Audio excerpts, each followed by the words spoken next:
নাম হলো S A Lalon. S A Lalon, S এতে কি হয়? S A Sheikh. S A Sheikh, আচ্ছা।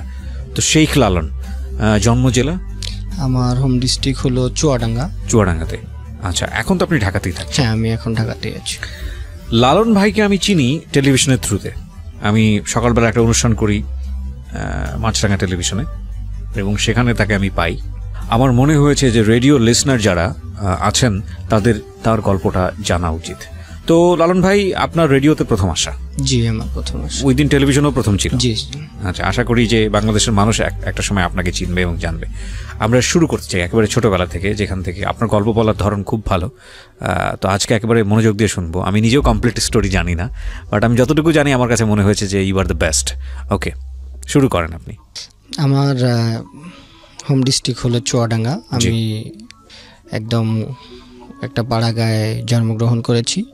তো সেখানে আমার পড়ালেখা বাবা মার সহযোগিতায় আমি ক্লাস 5 পর্যন্ত পড়েছি। তো তখন আমার অনেক স্বপ্ন ছিল, আমি ডাক্তার হব। আমি প্রাইমারি স্কুলে ফার্স্ট বয় ছিলাম, প্রথম থেকে একদম প্রাইমারি পর্যন্ত, ক্লাস 5 পর্যন্ত আমার রোল 1 ছিল। তো ওখানে ওই সময় আমি বৃত্তি দিয়েছিলাম। এরপর পরেই হয়তো বাবা মার আর্থিক অনটনের কারণে আর আমার বাবা মা পড়ার সহযোগিতা করে নাই।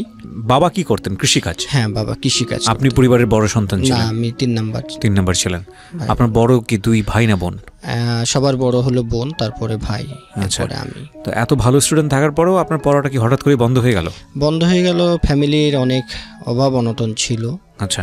তো তখন আমাকে একটা রেস্টুরেন্টে কাজে দিয়ে দেওয়া হয় আর কি।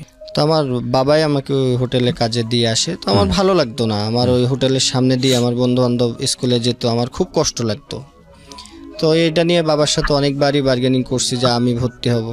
তো তারা এই পড়ার ব্যাপারটা, হয়তো ইচ্ছা ছিল অনেক, প্রত্যেকটা বাবা মারই থাকে, তারা ওই সাপোর্টটা দিতে পারে নাই বিদায় আমাকে অনেক সময় তারা এড়িয়ে চলছে বা আমার প্রশ্নের উত্তর দেয় নাই।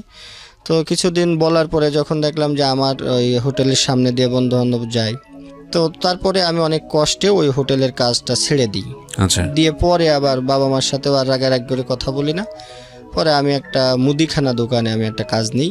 সে মুদিখানা দোকানেও অনেক দিন কাজ করলাম, প্রায় 17-18 দিন পরে সে মালিকের মন, যথেষ্ট পরিশ্রম করতাম যাতে আমার একটু পড়ালেখার সুযোগ দেয়। তো মালিক দেখলাম যে যতই কাজ করে আসলে তাদেরকে কাজ দিয়ে সন্তুষ্ট করা সম্ভব, অন্য কিছু দিয়ে আমাকে অন্যভাবে সুযোগ দেওয়ার কোনো কথা তাদের মাথার ভিতরেও থাকে না। আমি বলার পরে সে বললো যে না, এইভাবে তো আসলে হবে না, তুমি যদি এই স্কুলে যাও তাহলে তো আমার দোকান চলবে না। তো আমি বললাম আমার সপ্তাহে একদিন ছুটি, তো সেই ছুটিটা বললো যে শুক্রবারে তুমি ছুটি পাবা। আমি বললাম শুক্রবারে ছুটি পাইলে আঙ্কেল আমার তো আসলে, আমি একদিন স্কুলে যাইতে চাচ্ছিলাম, তো কি করব? না, এইটা আসলে আমরা কাজ, তুমি যদি ওইভাবে করতে পারো তাহলে করো, নইলে এখানে তুমি কাজ করতে পারবে না। সেখান থেকেও আমি সুযোগটা পাই নাই। তো ওখান থেকে আবার হলো আমি আমার এক বড় ভাইরে ধরে আমি হাই স্কুলে একটা ভর্তি হওয়ার চেষ্টা করলাম। সে ভর্তি করাই দিল, ক্লাস 6-এ আমাকে ভর্তি করাই দিয়েছিল। তো ভর্তি হইলাম অনেক আনন্দ নিয়েই। ভর্তি হওয়ার পরে প্রতিদিন যে ক্লাসে যাব সেই সৌভাগ্যটুকু আমার হলো না। সবাই যেত, প্রতিদিনের মতোই আমার কষ্ট লাগতো যে ক্লাসে যাইতে পারছি না, কাজ করব। কাজ তুলে আবার ওইদিকে বাসায়ও ওইভাবে দেখা যাচ্ছে সম্পর্কটা, আমি বাসার উপরে খুবই অভিমান আমার। আমি এখনও পর্যন্ত দীর্ঘ সময় পার হয়ে গেছে আমি বাসার সাথে যোগাযোগটা রাখি না ওইভাবে। তো তখন হলো বাবা মার ওই জিনিসটা বুঝতে পারতাম না, যে সবাই মনে হতো যে বাবা সবাই পড়তেছে, আমার বাবা মা কেন পড়াইতে পারতেছে না, সবারই তো বাড়িঘর আছে, আমাদেরও বাড়িঘর আছে, তাহলে আমার কেন পড়ার সুযোগটা হবে না। তো জিদ হলো যে না, আমি একা একাই পড়ালেখা করব। তো রেস্টুরেন্টে আবার ওই যে কাজ করতাম, কাজ করার পরে স্কুলে যাব এইভাবে একের পর এক দিন গুনি, আমার ওইভাবে যাওয়া হয় না। তো যদি কোনো দিন একটা সুযোগ পেতাম তো তখন স্কুলে যেতাম। তো গেলে দেখলাম সবার সাথে আমার আসলে ম্যাচ হয় না, কাউকে চিনি না, ক্লাসমেটদের টিচারদেরও চিনি না। তো হঠাৎ একদিন গেলে স্যাররাও অনেক ধরনের বাজে কমেন্টস করতো, আসে না। আর ওই সময় খুব মানে লজ্জা দিত, বেঞ্চের উপর দাঁড় করে রাখতো, কানে ধরে রাখতো, পড়ালেখা কোন পার্ট আছে সেটাও আমি জানতাম না। তো সব মিলাইয়া দেখা যাচ্ছে যে মানসিকভাবেও অনেকটা ভেঙে পড়তাম, যে না আবার পড়বো কি পড়বো না। ক্লাসে গেলে মন ভেঙে যায় যে পড়ালেখা করব না, আবার বাইরে আসলে আবার মনের ভিতরে উদয় হয় যে না আমি পড়ালেখা করব। তো এইভাবে অনেক কষ্ট মষ্ট করে টিচারদের সাথেও সেমন আমার কমিউনিকেশনটা ছিল না, স্যারদের সাথেও ছিল না। পরীক্ষা দিতে গেলে নানা ধরনের প্রবলেম, স্যারদের চিনি না, ক্লাস টিচার যে ছিল তাদেরও চিনতাম না। তো সব মিলাই দেখা যাচ্ছে যে আমি ক্লাস 6ও খুব কষ্ট মষ্ট করে পার করেছি। পরীক্ষার সময় গেলে স্যারদের নানান রকমের সমস্যা ছিল যে ক্লাসে প্রেজেন্ট হয় না, তার তো পরীক্ষা নেওয়া যাবে না। তো ওখানেও স্যারদের, হেডমাস্টার কতজনের কাছে যাব, এক কর্ম করি আবার পড়ালেখা চালাইতে যাই। আবার সবাই আসলে কি সমাজটাতে হয়ে গেছে যাদের ধনী লোকের অনেক ধরনের প্রবলেমই সহজেই সলভ হয়ে যায়। গরিব মানুষের আসলে কারো কাছে গেলেও মাথায় অনেকে হাত বোলাইয়া সান্ত্বনা দিয়ে দিচ্ছে যে দেখ পড়ালেখা না করে হাতের কাজ শেখ, এটা দিয়েও মানুষ অনেক কিছু করছে। আমি বলতাম না আমি পড়ালেখাটা করব। স্যারের কাছে বলেছি এইভাবে, হয়তো সব স্যারই সুযোগ এইভাবে দেয় নাই। হেডমাস্টারদেরকে বলেও ওই আগে হলো সরকারি স্কুলগুলোতে নিয়মই আছে যে 80% যদি প্রেজেন্ট না হয় তাইলে ক্লাস যদি 80% প্রেজেন্ট না হয় তাহলে পরীক্ষাতে বসতে দেওয়া বা তার ছাত্রত্ব থাকে না। জি। তো সব মিলায় ক্লাস 6 শেষ করার পরে 7-এ উঠলাম এইভাবে কষ্ট মষ্ট করে। তো তখন হলো আমি একটা ক্লাসের মধ্যে বা টিচারদের চোখে আমি একদম মার্ক হয়ে গেলাম যে এই ছেলেটা ক্লাস করে না, এই ছেলেটা ফাঁকিবাজ, এরকম সবার চোখে। বন্ধুবান্ধবের সাথেও ওইভাবে ক্লাসে 2-1জন বন্ধুবান্ধব ছাড়া আর কারোর সাথেই আমার পিছনে যা রোল হয়তো তারটাই আমার মনে থাকে বা তাকেই আমি চিনি। আর অনেকের সাথে কন্ট্যাক্ট করলেও ওইভাবে হয়তো কেউ রেসপন্সও করতো না, চিনে না সেইভাবে, সবারই চাঞ্চলতা ছিল। একদিন গেলে আমার খুব খারাপ লাগতো। যখন 7-এ উঠলাম হেডমাস্টারের কাছে এরকম অভিযোগ যাওয়ার পরে হেডমাস্টার আমার কাছ থেকে একটা বন্ড সই নিয়েছে যে তুমি যদি রেগুলার ক্লাসে না আসো। তো স্যারদের যে চিন্তাধারা ভুল ছিল সেটাও আমি বলবো না, হয়তো মনে করতো যে আমি আর 5টা ছেলে মেয়ের মতো হয়তো স্কুল ফাঁকি দিতাম, কিন্তু স্কুলে যাওয়ার আমার একটা প্রচুর ইচ্ছা ছিল, কিন্তু আমি কোনোভাবেই এই দিনটাকে সামনে আনতে পারতাম না। কাজ করতে হয়, আর ওই সময় কাজের পরিমাণটা এত বেশি ছিল যে 8 ঘন্টা কি 10 ঘন্টা, সকালবেলা গেছি 8টার সময় দোকানে ঢুকলে পরেও 10টা বেজে যেত, কোনো ছুটির কোনো সুযোগ নাই। আবার তখন স্কুলও ছিল সকাল 7টায়। হঠাৎ একদিন স্কুলে গেলে দেখা যাচ্ছে যে আমি ক্লাসেই ঘুমিয়ে পড়ছি। তখন তো স্যাররা বিভিন্নভাবে আমাকে কমেন্টস করছে, আর স্যারদের সফট কর্নারটা আমি কখনোই নিতে পারি নাই। ক্লাসে যাই না প্রথম তো ফ্যাক্ট, আবার ওই দিনকে যে ক্লাসে পড়াটা সেটাও হয়তো জানি না, গিয়ে 5-10 মিনিটে হয়তো একটা সাবজেক্ট ক্যাপচার করছি, পরেরগুলো আর পারি না। তো স্যাররা তো তখন অনেক কথা বলতো, একদিন গেলে সব প্রশ্ন আমারই করতো, মনে হয় সব ধরনের প্রশ্ন স্যাররা সবাইকে বাদ দিয়ে আমাকেই করতো। তা আমি খুব লজ্জা পেতাম, ক্লাসে অনেক দিনও খুব চোখ দিয়ে অঝরে পানি ঝরছে, তারপরেও স্যারদেরকে কোনো সময় এটার কিছু বলতে পারি না, তারপরে চলে আসতাম। তো যখন ক্লাস 7-এ প্রথম সময় পরীক্ষা হবে, তো ওই স্যার আমার পরীক্ষা নিবে না। তো টিচারের কাছে আমি গেছিলাম, ওই সময় আমি একটু অসুস্থ হয়ে পড়ছিলাম। অন্যবার তো 2-1বার যাওয়ার সুযোগ হয়েছে। তো প্রথম সময় পরীক্ষা পর্যন্ত আমি 3 মাসের মধ্যে 5-7 দিনও ক্লাস করতে পারি নাই। এই ছুটিগুলো পাইলেও আমি কাজে লাগাইতে পারি নাই। তো হেডমাস্টারের কাছে অভিযোগ গেছে, হেডমাস্টার আমার কাছ থেকে একটা বন্ড সই নিয়েছে, তুমি যদি ক্লাস না করো এরপরে এইবার হয়তো মেনে নিলাম, এরপরে কিন্তু তুমি আর কন্টিনিউ করতে পারবে না। তো আমি ওই সময় পরীক্ষাটা দিবই এই চিন্তা ভাবনা ছিল। আর বন্ড সইয়ের যে ফলাফল কি হবে এটা ওইভাবে তখন গুরুত্বও দিই না, লিখে দিছি যে আচ্ছা স্যার ঠিক আছে আমি রেগুলার ক্লাস করব। তো তখন পরীক্ষাটা দিলাম। পরীক্ষার পরে আমি তো এরপরেও আর ছুটিও পাই নাই, স্কুলেও যাইতে পারি নাই। তখন বই ছিল আমার মনে হয় 3টা বই কিনতে পারছিলাম আমি, পরের বইগুলোও কিনা হয় নাই। সব মিলাইয়া দেখা যাচ্ছে টাকা পয়সাও ছিল না, ওটার উপরে আর অতটা বেশি গুরুত্ব দেই নাই। পরে মনে হলো যে স্যারেও তো আর, তখন দ্বিতীয় সাময়িক পরীক্ষা শুরু হয়ে গেল, এইভাবে 3 মাস চলে যায়। 3 মাসের পর যখন দ্বিতীয় সাময়িক পরীক্ষা, তখন তো আমার মনে হলো যে টাকাও নাই, বইও সব কিনে নাই, আবার স্যারেও তো ঝামেলা করবে, যাক লজ্জা টজ্জা পাওয়ার দরকার নেই, আমি আর ওই স্কুলে যাব না। তো পরে আমি ওই আমাদের থানা লেভেল ছেড়ে আমি একটু ডিস্ট্রিক্ট লেভেলে চলে যাই, যে এখানে আমার কেউ চিনবে না, ওখানে যা করি যেভাবে থাকি জীবনযাপন যেভাবে কাটাই ওখানে কাটাবো। তো আমি থানা লেভেল ছেড়ে আমি একটু ডিস্ট্রিক্ট লেভেলে আমাদের চুয়াডাঙ্গা শহরে চলে আসলাম। তো ওখানে এসে একটা আমি যে অনেক কিছু চিন্তা ভাবনা করে একটা হোটেলে কাজ নিয়েছিলাম, যে ওখানে দারোয়ানের কাজ নিলাম, যে রাত্রেবেলা আবাসিক হোটেলে দারোয়ানের কাজ। হ্যাঁ, তো ওখানে যদি আমি কাজ করি তাহলে তো সারা রাত্রে তো আমার সমস্যা নাই, সকালবেলা আমি ক্লাসটা যেতে পারবো, স্কুলে যেতে পারবো। হ্যাঁ। আচ্ছা, তখন আপনি নতুন স্কুলে ভর্তি হননি? না, তখন আমি ওই 7 থেকে, তো আমি এখন মাত্র আমি ডিস্ট্রিক্ট লেভেলে আসলাম, ওখানে একটা অবস্থান করব, তারপরে ভর্তি। তো কিছুদিন চাকরি বাকরি করলাম ওই জায়গায়। চাকরি করার পরে আবার হলো যে আশপাশে কোথায় ভর্তি হওয়া যায় বা কোন স্কুলে ভর্তি হওয়া যায়, কাকে ধরে হওয়া যায়। তো কিছুদিন কাজ করার পরে ওখানেও একটা স্কুল খুঁজে বার করলাম। সেই স্কুলে কাজ ধরলে আমার ভর্তিটা সহজ হবে বা কেউ একটু আমাকে সহযোগিতা করতে পারবে। তো ওই জায়গায় একটা ভাইয়ারে ধরে আমি একটা ওই যে চুয়াডাঙ্গা আদর্শ হাই স্কুল নাম ছিল, সেই স্কুলে আমি ক্লাস 8-এ গিয়ে ভর্তি হই। তো উনিও ওই যাকে ধরছিলাম তিনি আবার ওই স্কুলের প্রতিষ্ঠাতার সদস্য যারা থাকে তাদেরই খুব নিকটতম এক ব্যক্তি, উনি গিয়ে ভর্তি করে দিল। তো আমি খুব আনন্দ উল্লাসেই ওখানে কাজ করি আর ওখানে ক্লাসে যাওয়ার একটা মনস্থ করলাম। তো সব মিলে রাত্রেবেলা সারা রাত ডিউটি করলে পারে আসলে ওই যে ঘুমটা সকালে থাকে, আবার ওখানে খুব সকালবেলায় স্কুলে যেতে হয় 7টার দিকে। তো আমার ডিউটি টাইমটা পড়ে যায় সকাল 8টা পর্যন্ত। সারা রাত একটু ঘুমানোরও কোনো সুযোগ ছিল না। আবাসিক হোটেলে সারা রাতে ওই গেস্ট আসা যাওয়া করে, তো তাদের আবার ওখানেও একটু সজাগ থাকতাম। ওই গেস্টের হয়তো কিছু এনে টেনে দিলে ওরাও 2-5 টাকা 10 টাকা এরকম দিত আর কি, তখন বকশিস। এইটার লোভেও অনেক সময় সারা রাতই সার্ভিস দেওয়ার জন্য চেষ্টা করতাম। তো তাদেরকে এইভাবে সার্ভিস দিয়েছি, কিন্তু সকালবেলা ওই প্রতিদিনের ন্যায় এই ঝামেলাগুলো হয়েই যেত, ক্লাসে যেতে পারতাম না। একটু দেখা যাচ্ছে যে 7:30 বা 7টায় ক্লাস শুরু হতো, আমার ছুটি হইতে হইতে 8টা 8:30। তো ওই ফার্স্ট যে ক্লাস টিচার, ওনার সাথে আমার পরিচয়টা খুবই কম হয়েছে। হয়তো গিয়ে শেষে 2-3টা ক্লাস করতে পারছি, আবার এখান থেকে চলে আসছি। এইভাবেই আমার অনেক সময় কেটেছে।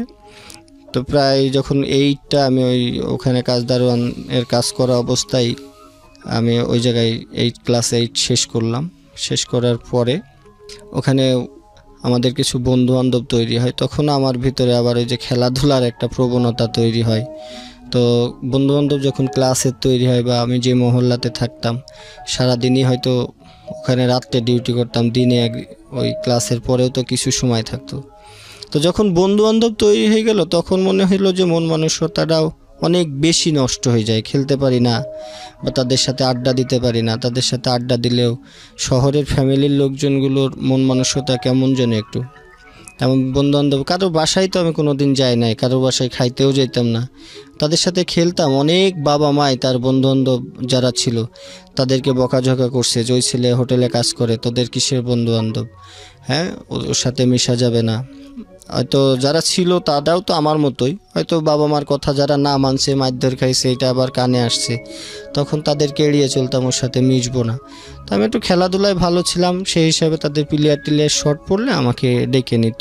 তো তারপরেও কোনো দিন কারো বাসায় যাই নাই। অত অনেক অনুষ্ঠানও হয়তো করছি, কারো বাসায় যেতাম না। সবারই হয়তো তখন কৌতূহল ছিল, চল যাই। আমি না, তোর বাসায় যাবো না, তোর আম্মা পছন্দ করে না এটা সেটা। তো এভাবেও পড়ালেখা চালাইছি, তাদের সাথেও কম বেশি চলছি, ওখানে কাজ করছি। তো যখন এরকম বেশি চলাচল হয়ে গেল তখন ওই কিছু সময় হলো ডিউটি ফাঁকি পড়ে যেত। আচ্ছা। তো সেখান থেকে মালিক পক্ষ আমাকে বাদ দিয়ে দেয় যে না তোমার আসলে, আর ওই ওখানে কাজের ফাঁকে তখন ওই পোলাপানও চলে আসতো সেই হোটেলের কাছে যে চল খেলতে যাই।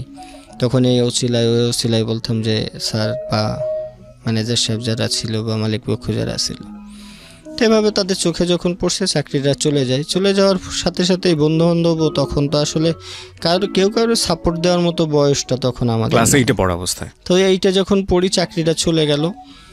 এখন তো এই শেষ পর্যায়ে 9-এ ওঠার সৌভাগ্য আমার হলো। আর 9-এ উঠলে ওখানেও টাকা পয়সার ব্যাপার। তখন হলো আমি একটা চার দোকানে কাজ করি। এই যে আপনি এতগুলো দোকান শিফট করছেন বা কাজ করে পড়াশোনা করার চেষ্টা করছেন, ইন দ্য মিন টাইম বাড়ির সঙ্গে যোগাযোগ সম্পূর্ণ অফ? Totally off. ওই যে আমার একটা অভিমান ছিল যে না, তারা আমাকে পড়াতে পড়ায় নাই, আমি তাদের কাছে যাব না। আচ্ছা।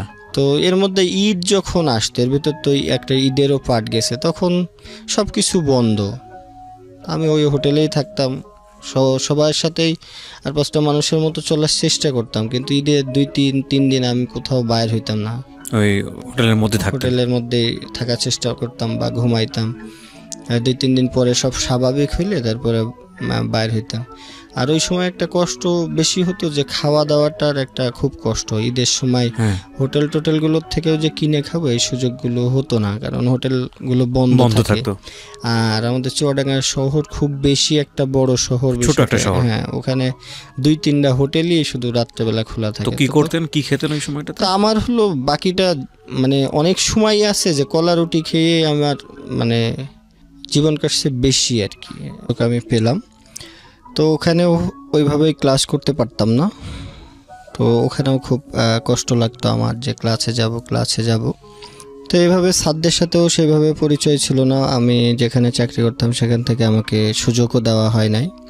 তা আমি যখন হলো দেখতে দেখতে তো মাস চলে যায়, আমারও দিন গোনা আর শেষ হয় না।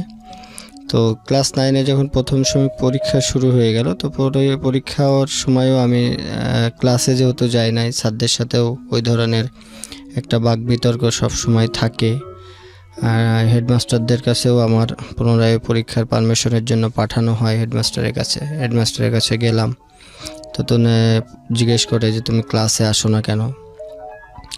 তো সেখান থেকে কোনোরকমভাবে যদি আমি পারমিশনটা নিয়ে প্রথম সময় পরীক্ষা দেওয়ার পরে যে ওই জায়গায় পরীক্ষা দিলাম, দেওয়ার পরে হলো রেজাল্ট যখন পাবলিশড হলো তখন আমি অঙ্কে ফেল করছি আর কি। তো অঙ্কে ফেল করার পরে আরও বেশি হতাশ, তখন স্যারদের সহযোগিতা তো দূরে থাক, মনে মনে খুব কষ্টও পেলাম। তো অঙ্ক পারতাম না, তো ওই স্যারের বাসায় গেছিলাম। ওই স্যারটার নাম ছিল অজিত স্যার। ওনার বাসায় গিয়ে অনেক রিকোয়েস্ট করলাম যে স্যার কেমনে কি, বলে তুমি তো স্কুলে আসো না, তোমার বিষয় তো এমনি হেডমাস্টার স্যার অনেক ঝামেলা, আমার তো আসলে কিছু করার নাই, আর তুমি যদি কন্টিনিউ ক্লাস না করো হয়তো তোমার আর সহযোগিতা কেউ করবে না কিন্তু। তো আমি বললাম স্যার আমি তো কাজ করি, আমি কিভাবে ক্লাস করব? দেখো একটা স্যার হিসাবে আমি এই ধরনের কোনো উপদেশ তোমাকে দিতে পারবো না, তবে আমরা প্রথম তো বলবো শত কষ্ট হলেও তুমি হলো ক্লাস করো। তো স্যার যাই হোক আমাকে যতটুকু ওনার ইয়েতে মনে হলো উনি ওইভাবে বলল। তা আমি ক্লাস করার জন্য শতভাগ চেষ্টা করলাম। তারপরেও যেহেতু কাজ করি, পরিশ্রম করে বেড়াই, রাত্রে ওখানেও ওই যে ডিউটিটা করতেছি, তো এখান থেকে ক্লাসটা আমার কন্টিনিউ করা হয় নাই। তো রেজাল্ট যখন ফেল করলাম তো ওই স্যারের কাছে আবারও যাই যে স্যার কিভাবে কি করব। তো তখন একটা হতাশা ঢুকে গেল, আমি যদি এইভাবে ফেল করি বা ক্লাসে না যাই আমাকে পরীক্ষা দিতে দেওয়া হবে না। তো সবাই বলতো যে তুমি যদি এই অঙ্কে ফেল করছো, অঙ্ক তোমার কি সূত্র মুখস্থ করা আছে কিনা? আমি বললাম সূত্র আমি সব পারি, কিন্তু আমি প্রয়োগটা আসলে বুঝতাম না তখনও, আচ্ছা, যে কিভাবে ওই অঙ্কের সূত্র প্রয়োগ করতে হয়। তো এইভাবে দিন গুনি, সবাই যেভাবে বলে সবার কাছে যায় যে ভাই আমি অঙ্ক তো সব পারি, সূত্র পারি, তাহলে আমি অঙ্ক পারি না কেন? তো সবার কাছে যখনই যেতাম একটা সাজেশনের জন্য, বড় ভাই ব্রাদার বা টিচারদের কাছে, সে বলল সূত্র মুখস্থ করো। তো আমি সূত্র এমনভাবে মুখস্থ করলাম যে সূত্র মুখস্থ না, তখন আমার টোটালি এটা ঠোঁটস্থ বললে আমার ঠিক আছে। তো ঠোঁটস্থ করেও আমি অঙ্কের সময়ই আমি অঙ্কটা টোটালি মুখস্থ করে যেতাম। তো মুখস্থ করে গিয়ে তখন ওই খাতাতে দেখতাম যে প্রশ্নপত্র যখন পেতাম হাতে, অঙ্ক কিছুটা ঘুরাই দিত, তখন খুব অঙ্ক ঘুরাইতো। তো একটু ঘুরাই দিলে আমি আর অঙ্ক পারতাম না। আচ্ছা, তো অঙ্ক না পারলে দ্বিতীয় সময় পরীক্ষার সময়ও এই ধরনের আমার ভয় আমার ভিতরে রয়ে গেছে যে আমি তো মানে অঙ্ক পাস করতে পারবো না। তো ওই স্যারের কাছে আবারও আমি গেলাম যে স্যার কিভাবে সব পরীক্ষায় আমার ভালো হয়, কিন্তু আমার অঙ্কের একটা দুর্বলতা থেকে যায়। তো স্যার যেভাবে সচরাচর বলে যে এখানে আমার কিছু করার নাই, তুমি ক্লাসে আসো না, কোনো স্যাররা তোমার চিনে না, তোমার এই ধরনের সহযোগিতা আমি করতে পারবো না। তা আমি বললাম স্যার আমাকে যদি একটু পড়ান তাহলে আমার জন্য খুব ভালো হয়, ক্লাসে আসতে হবে। আর শুধু এইভাবে প্রাইভেট পড়েই যদি সবাই পড়ালেখা করতো তাহলে স্কুল কলেজগুলো কেন হয়েছে? সবাই ঘরে বসেই যদি পড়ালেখা করতো তাহলে এত কোটি কোটি টাকা খরচ করে স্কুল কলেজ ভার্সিটি হয়েছে, ওটা হবে না। তো স্যারের ওই দিনকেও উনি ওইভাবে আমার সাথে একটা আচরণ করে আমাকে যখন বাইর করে দেয়, আমি আবারও গেছি স্যারের বাসায় যে স্যার, ওই ডিউটি শেষ করার পরে আমি সুযোগ পাইলে ওই স্যারের কাছে যেতাম। তখন মানে মনে অঙ্কের হতো- টিচারের কাছে যেতেন? হ্যাঁ, ওই স্যারের কাছেই মনে হয়তো ওই স্যার মনে হয় সব ইয়ে করবে। ওনার কাছে কথা হলো, আমি তো একটা সাবজেক্ট দেখি, আর আমি তো তোমাদের ক্লাস টিচার না, আমি তো তোমার যে একটা গার্ডিয়ান টিচার থাকে ওনার সাথে তোমার ভালো লিঙ্ক থাকতে হবে। আমি তো সাবজেক্ট নেই, তুমি পাস করলে পারে আমাদের কোনো সমস্যা নেই। ক্লাস টিচার তো মার্ক করে, যেটা আমরা বলি যে গার্ডিয়ান হিসেবে যে একজন টিচার থাকে। তো স্যারের কাছে গেলাম যে স্যার আমাকে একটু পড়াতে হবে। তখন বললো যে তুমি আসো, বিকালে আসো। আমাকে স্যার আমি তো কাজ করি, আমি তো বিকালে যেতে পারবো না।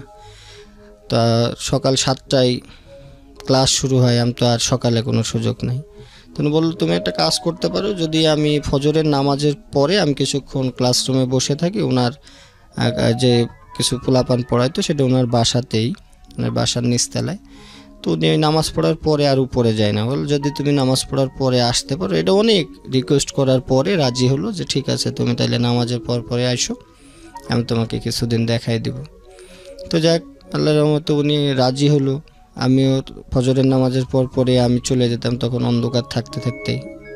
তো স্যার 4-5 দিন যখন অঙ্ক করায়, তো আমার জিজ্ঞেস করলো তোমার সমস্যাটা কি, এই অঙ্ক তুমি হুবহুব তো পারতেছো। আমি কই স্যার অঙ্ক আমি পারা বলতে কি, আমি এই অঙ্ক সব মুখস্থ করে আসছি স্যার, আপনি যেটাই দেবেন আমার মুখস্থ। তো কয় সমস্যা কি? আমি কই স্যার এই অঙ্কটা যখনই ঘুরাই দেয় তখন তো আমি আর পারি না। তো উনি আবার একটা অঙ্ক দিয়ে, তখন আমি ওই যে আদিলের টেস্ট পেপার নামে একটা বই ছিল, ওখান থেকে উনি 2-1টা অঙ্ক করতে দিল। তো ওইটার থেকে হুবহুব যদি থাকে, আমি টেস্ট পেপার বলেন বা সমাধান যে বইগুলো আছে সবই আমি ফলো করতাম। রাত্রেবেলা যখনই সুযোগ পাইতাম মনে হতো যে আমার এই পড়ালেখাটা বা আমি যদি পাশ করতে না পারি, স্যারদের কাছ তো আমি কোনো রকম সহযোগিতা পাবো না।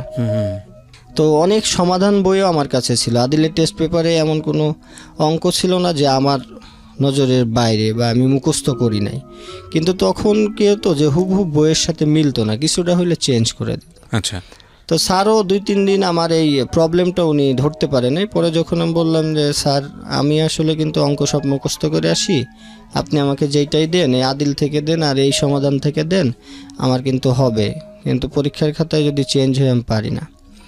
পরে স্যার বললো তুমি কি বুঝো না? আমি কই স্যার এই যখন আপনারা সূত্রটা যে প্রয়োগ করেন এইটা আসলে আমি বুঝি না, কিভাবে একটা সূত্র আপনারা দিচ্ছেন, আমি দিলে হয় না।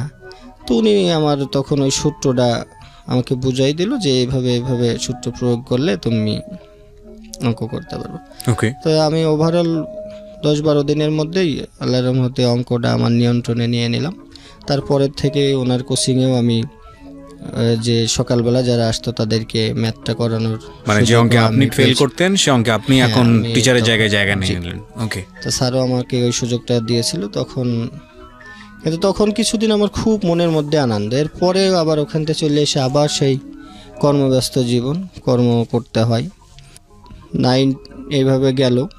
কিন্তু ক্লাসের ব্যাপারগুলোতে আমাকে প্রতিদিনই অপমান হতে হয়েছে, যে যেদিন কই গিয়েছি টিচাররা হয়তো চিনে না, অপমান করছে, দাঁড় করায় রাখছে। সাবজেক্টগুলো পড়াও অনেক সময় পারি না বলতে কি আমি তো জানিই না যে আজকে কি পড়া হবে। তো সবাই গিয়ে হাসাহাসি করতো, অপমানই করতো। স্যাররা যদি কিছু বলতো তো যারা আমাদের ক্লাসমেট ছিল তারা খুব হাসতো। তা আমি পিছনে গিয়ে বসতাম, আর স্যাররা দেখি মার্ক করে সব আমাকেই বেশি জিজ্ঞাসাবাদ বেশি করতো আর কি। কেউ জানতো না আপনার স্টোরিগুলো, রাইট? আমি কারো কাছে বলতাম না, আমি সবসময় চুপচাপ থাকার জন্য চেষ্টা করতাম। আর যেহেতু রেগুলার যেতে পারি না, এমনিতেই হলো মনটা খুব ছোট থাকে। আবার ওই যে কিছু বন্ধু বান্ধব থাকে, তাদের আনন্দ উল্লাস থাকে, আমি হয়তো সেভাবে একই ক্লাসমেট হইলেও অনেকেই ইগনোর করে যারা বাস্তবভাবে চলাচল করছে। হয়তো যদি আপনি আর 5টা মানুষের মতো সমান তালে যাইতে না পারেন, এটা বাস্তব জীবনটা আসলে একটু অনেক বেশি সত্য কথা, বেশি কঠিন। তো এভাবে অনেক আমি প্রত্যেকটা ধাপ পার হইতে হইলে আমাকে অনেকজনের কাছে অনুরোধ, বিনয়, তাদের কাছে রিকোয়েস্ট, ক্লাসে যায় নাই, এই ধরনের জটিলতা আমার জীবনে সবসময়ই রয়ে গেছে। আমি তাদের কাছে গিয়েও কেউ হয়তো সহযোগিতা করছে, না করলে হয়তো আজকে এই পর্যন্ত আসতে পারতাম না। হয়তো ধারাবাহিকভাবে একবারের জায়গায় পাঁচবারের জায়গায় মালিক পক্ষ যারা ছিল, হয়তো স্কুলে জটিলতা হইলে আমি 2 দিন কাজে যাই না, তখন ওই কাজগুলোও আবার বিকালবেলা আসলে মালিকের কাছেও বকাবকি করছি, পড়াশোনা করে তুমি জজ ব্যারিস্টার হইবা, তাই এই চার দোকানে বা এই দোকানে কাজ করার দরকার কি, যাও চলে যাও হ্যান ত্যান। সেই সময় আপনি একটা চায়ের দোকানে কাজ করতেন? আমি আবাসিক হোটেলে কাজ করতাম রাতে, আর দিনে করতাম চার দোকানে কাজ, যাতে কিছু টাকাটা বেশি আমি পাই। আর তখন হলো যে হোটেলে কাজ করতাম, আবাসিক হোটেলে, ওখানে আমাদের বেতনটা আমার বেতন ধরা ছিল 600 টাকা মাত্র। হ্যাঁ, আর ওখানে যে হিসাবটা ছিল যে আপনাকে বাকিটা ওই যে যারা গেস্ট আসে তাদের কাছ থেকে যদি টিপস পান, ওইটাই আপনার সব। আর খাওয়া দাওয়ার কিন্তু সুযোগ নেই, তো ওখানে থাকার একটা ব্যবস্থা থাকে।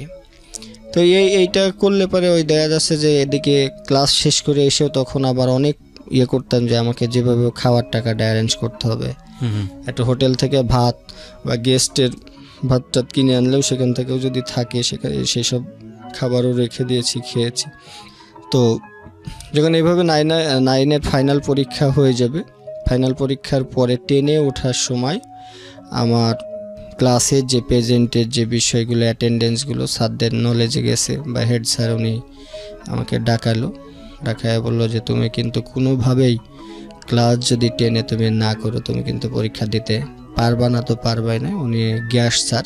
তো এর আগে হলো ওই যে আমার এই ক্লাস 9 পর্যন্ত আমাদের আরেকটা টিচার ছিল, উনি অতটা বেশি অ্যাটেন্ডেন্সের উপরে গুরুত্ব দেয় নাই।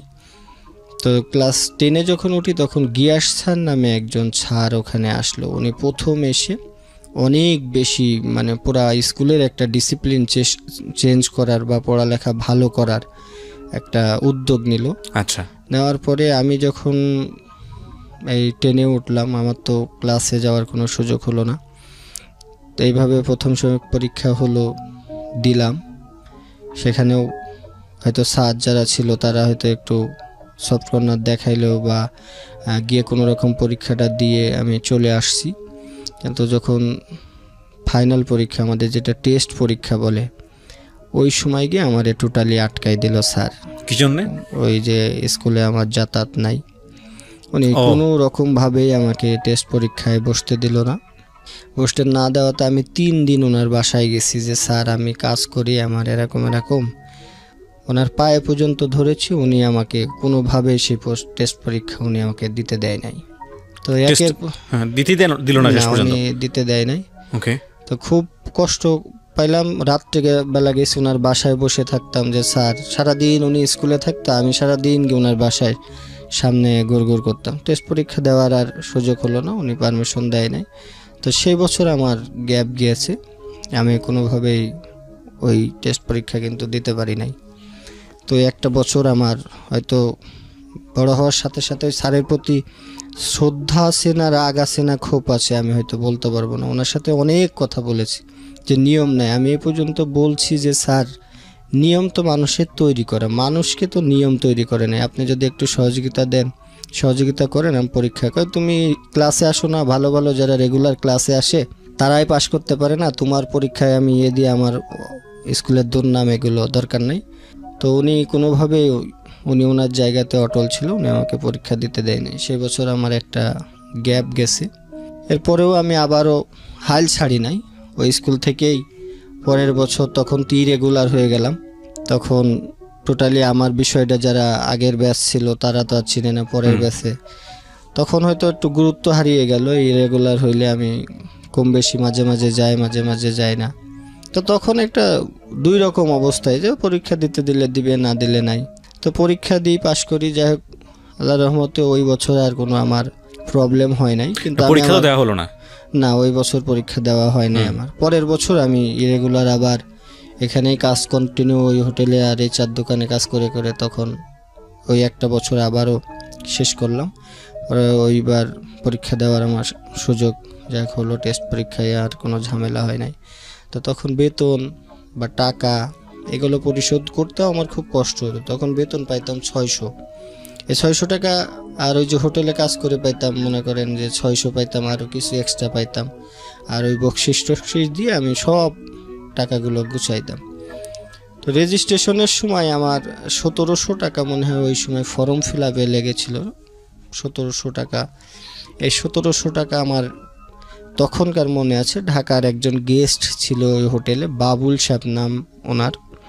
উনি ওই সারাদিন মালিক যখন বকাবকি করতো, উনি প্রায় আমাদের রেগুলার গেস্ট ছিল। আচ্ছা। তো তখন উনি বললো যে এই ছেলেটাকে বকাবকি করেন কেন? বললো যে ও এই যে এটা ফাঁকি দিয়ে স্কুলে যায়, কি পড়ালেখা করে কি হবে। তো উনি আমার একদিন জিজ্ঞেস করে কী ব্যাপার তোমার এরকম। তখন আমি ওনাকে মামা বলতাম যে মামা আমি একটু পড়ালেখা করতে চাই, এখন এই যে টাকা লাগবে, এই জন্য আমি দিনে আবার একটু চার দোকানে কাজ করি, তো ওখান থেকে কিছু টাকা পাই, সব মিলাইয়া দেখা যাচ্ছে সময় পাই না। এখানে আসলে ওই ঘুমাই যাইতাম, এখানে সারা রাত ডিউটি করার পরে চার দোকানে ডিউটি করলে আবার দিনে আমি একটু ঘুমাই গেলে পরে, তো এই জন্য মালিক পক্ষ আমাকে একটু বকাবকি করে। তো তখন হলো বাবুল সাহেবের কাছ থেকে উনি আমাকে প্রায় 400-500 টাকা সাহায্য করলো যে ঠিক আছে তুমি পড়ালেখার জন্য। তো উনি যেহেতু আমাদের রেগুলার গেস্ট ছিল, তো উনি আবার একটু মালিককে বলে দিল যে পড়ালেখা করতে চায়, ওর একটু সুযোগ দেন, একটু কি হয়। তো যাক, ওনার মুখের কথা রক্ষার্থে হয়তো ওই সময় আর মালিক পক্ষ কিছু আমাকে বলে নাই। তো উনি দিয়ে আমি ফর্ম ফিল আপটাও করলাম, করার পরে পরীক্ষা দিলাম।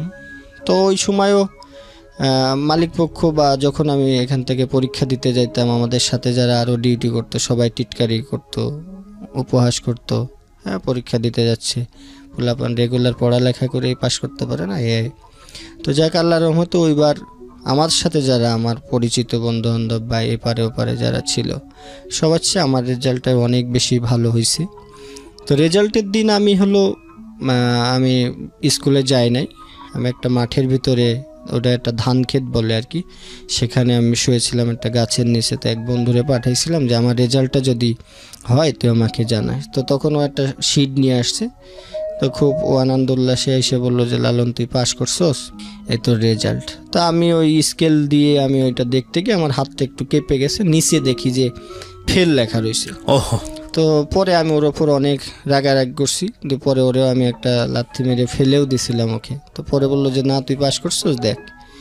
তো যাক, পাস করার পরে দেখলাম যে না আমি পাস করছি। তো তখন অনেক বেশি মনে মনে খুশি হইলো, এই খুশিটা যে আমি কারো কাছে গিয়ে জানাবো বা এরকম, হয়তো ওর কাছ থেকে ওর সাথে একটু আনন্দ উল্লাস যা করলাম। পরে আমি আমার ওই হোস্টেলে ফেরত আসলাম। ফেরত আসার পরে মনস্থির করলাম যে আমি ঢাকাতে চলে যাব। তো স্কুলে খোঁজ নিলাম যে কতদিন পরে আমি মার্কশিট এগুলো পাবো। তো মিনিমাম 10-15 দিন সময় লাগবে। তো তখন আমার একটা ফ্রেন্ড ছিল ওখানে, একটা ওই হোটেলের পাশে একটা ছোট মসজিদ ছিল, মসজিদের মুয়াজ্জিন। তো আমি ওর কাছে বললাম যে বন্ধু এরকম আমি আর কাজ টাজ করবো না, আমি ঢাকায় চলে যাব। তো ওর কাছে কিছুদিন থাকলাম, তখন নামাজ কালামও পড়তাম ওর সাথে থেকে, সবসময় নামাজ পড়তাম। 10-15 দিন অপেক্ষা করে ওর কাছ থেকে ওই স্কুল থেকে আমি মার্কশিটগুলো সংগ্রহ করে আমার মনস্থ হলো যে আমি ঢাকাতে চলে যাব। তো ঢাকাতে চলে যাব, ঢাকা তো আমি চিনি না, ঢাকাতে কিভাবে যাব। তো ওইটা আমাদের পাশেই চৌরাঙ্গা রেল স্টেশন। রাত্রেবেলা অপেক্ষা করতেছি, তো দেখতেছি যে কোন দিকে সবাই, তখন শুনলাম যে ইন্টারসিটি একটা ঢাকার ট্রেন যাবে, সেই ট্রেনে। তো কোন দিক দিয়ে যাব, কোন দিকে যাব। তো দেখি যে এক ভদ্রলোক তার বন্ধুকে বলতেছে বন্ধু আমি ঢাকায় চলে যাচ্ছি, ট্রেনে আসার সময় হয়ে গেছে, তোর সাথে আবার পরে কথা। তো তখন আমি তাকে ফলো করলাম, যেই লোক যেখানে যেখানে যাবে আমি তার পিছনে ছাড়বো, যেহেতু সে ঢাকায় যাচ্ছে শুনলাম। তো রাত্রেবেলা উনি যে ট্রেনে উঠছে আমি সেই ট্রেনে উঠে চলে আসছি। তো যখন ওই যে চেকাররা আসে, যখন চেকার আসে, ওই লোক আবার ছিল ওই ট্রেনেরই কোনো টিটি বা এরকম কেউ। উনি যখন বসেছিল আমি আবার ওনাকে ফলো করে ওনার পাশে বসছি বিদায় আমার হয়তো টিকিটটা এত বেশি চেক করে নাই। ওনার পাশে ছিলাম আমি, ওনার সাথে কম বেশি কথা বলতেছিলাম। তো চেকার যখন আসছে ওনাকে দেখে আর ওনাকে কিছু বলে নাই। তো আমি কমলাপুর স্টেশনে এখন রাত্রেবেলা পৌঁছাইলাম।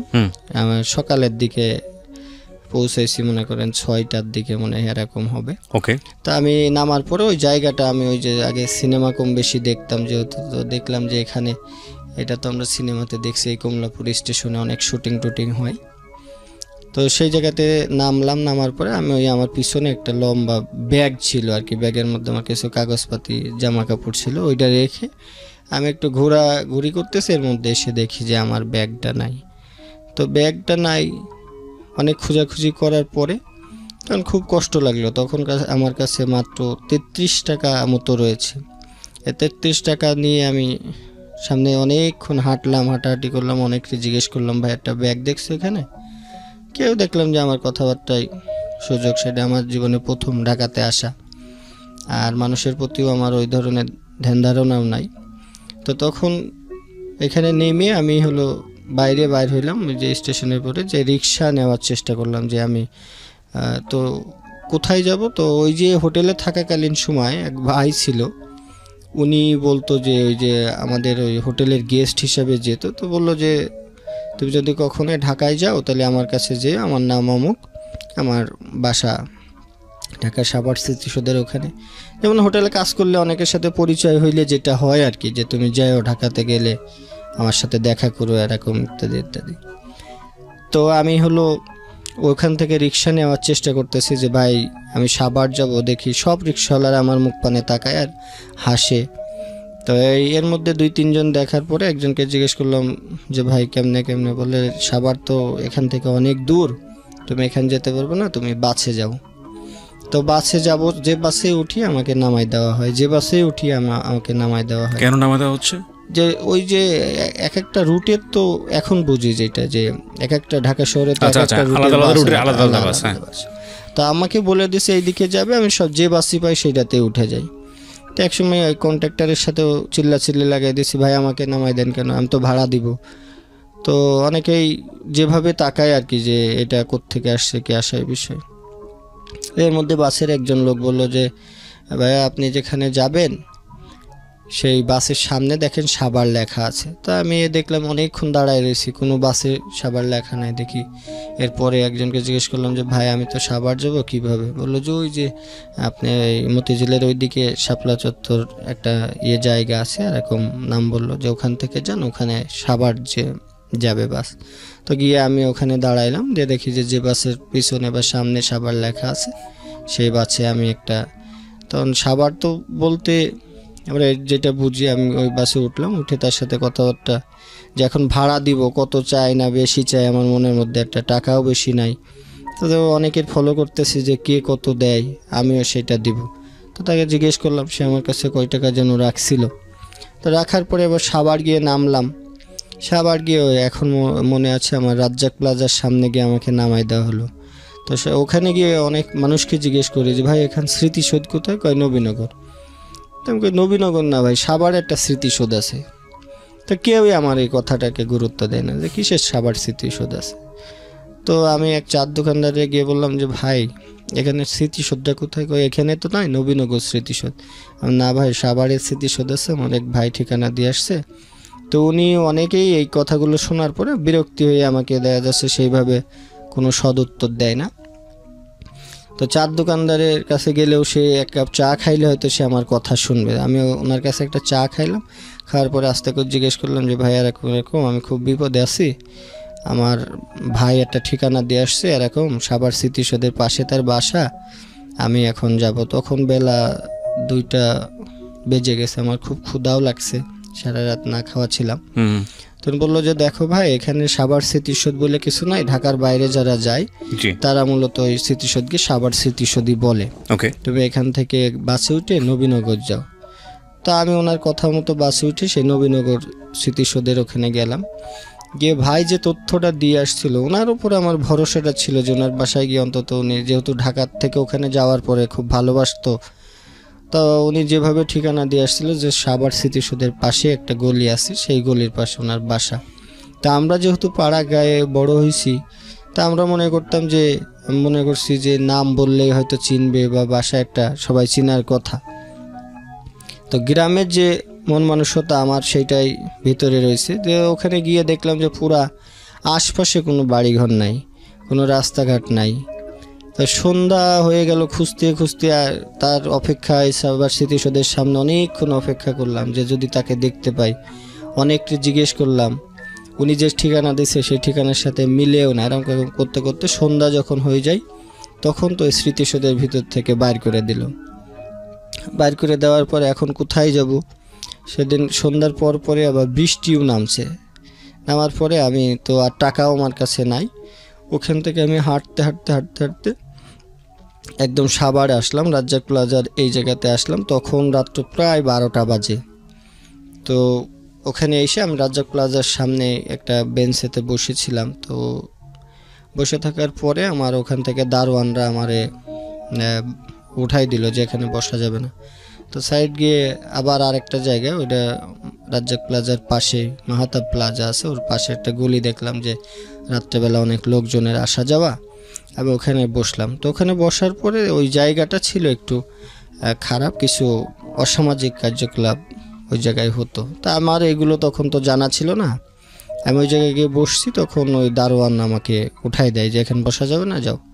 বসা যাবে না এই কারণ তখন আমি তো ছোট ছিলাম, আমার পরনে একটা ট্রাউজার ছিল আর একটা গেঞ্জি, একটা হলুদ কালারের একটা গেঞ্জি ছিল।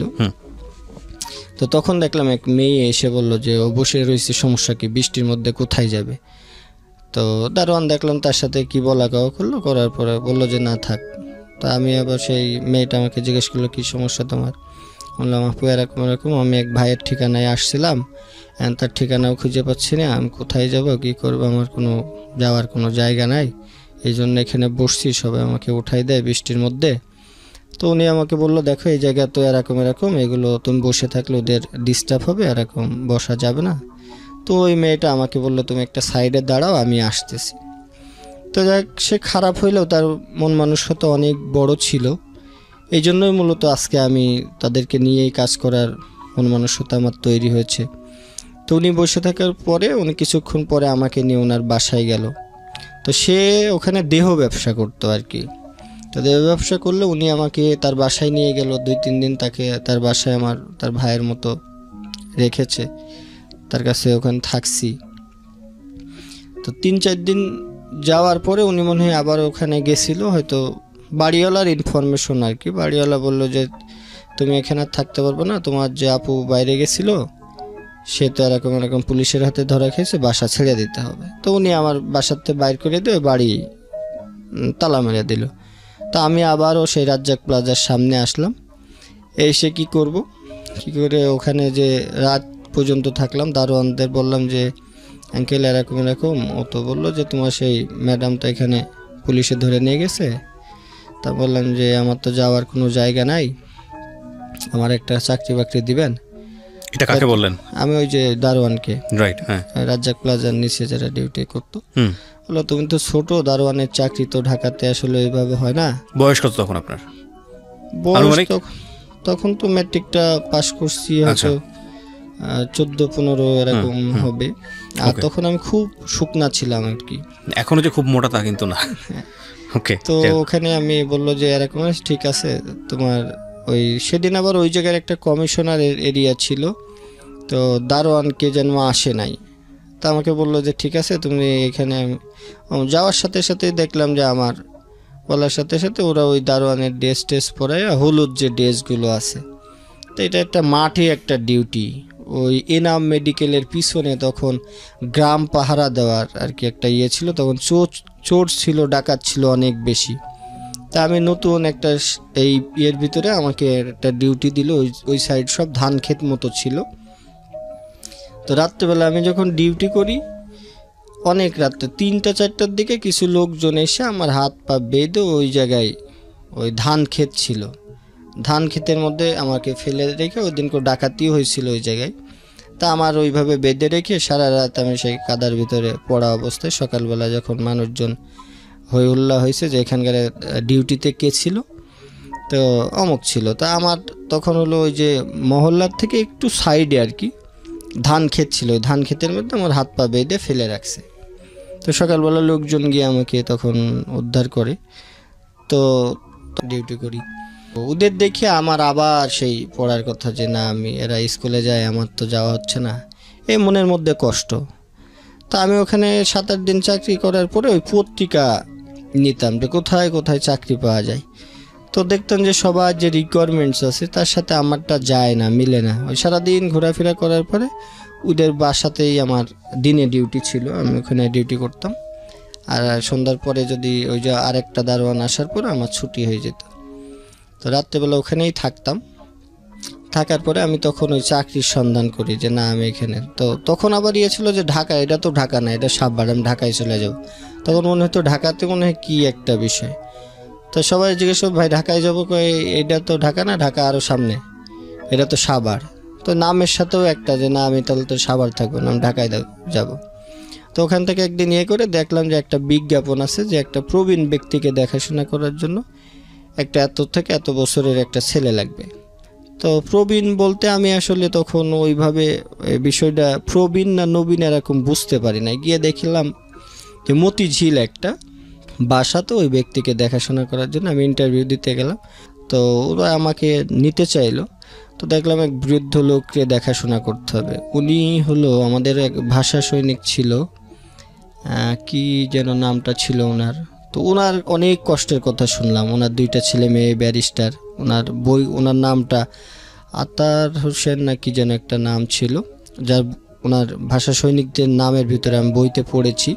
তখন ওনার কাছে বললাম, তো উনি বললো হ্যাঁ আমার আজকে এই পরিণতি। ওনার জীবন কাহিনীটাও অনেক কষ্টের, উনি লাস্টে জীবনযাপন করেছে, বাবা মা তাদের ছেলে মেয়েও মানুষ করেছে, কিন্তু তার দেখাশোনার জন্য বাইরের লোকজন নিয়ে।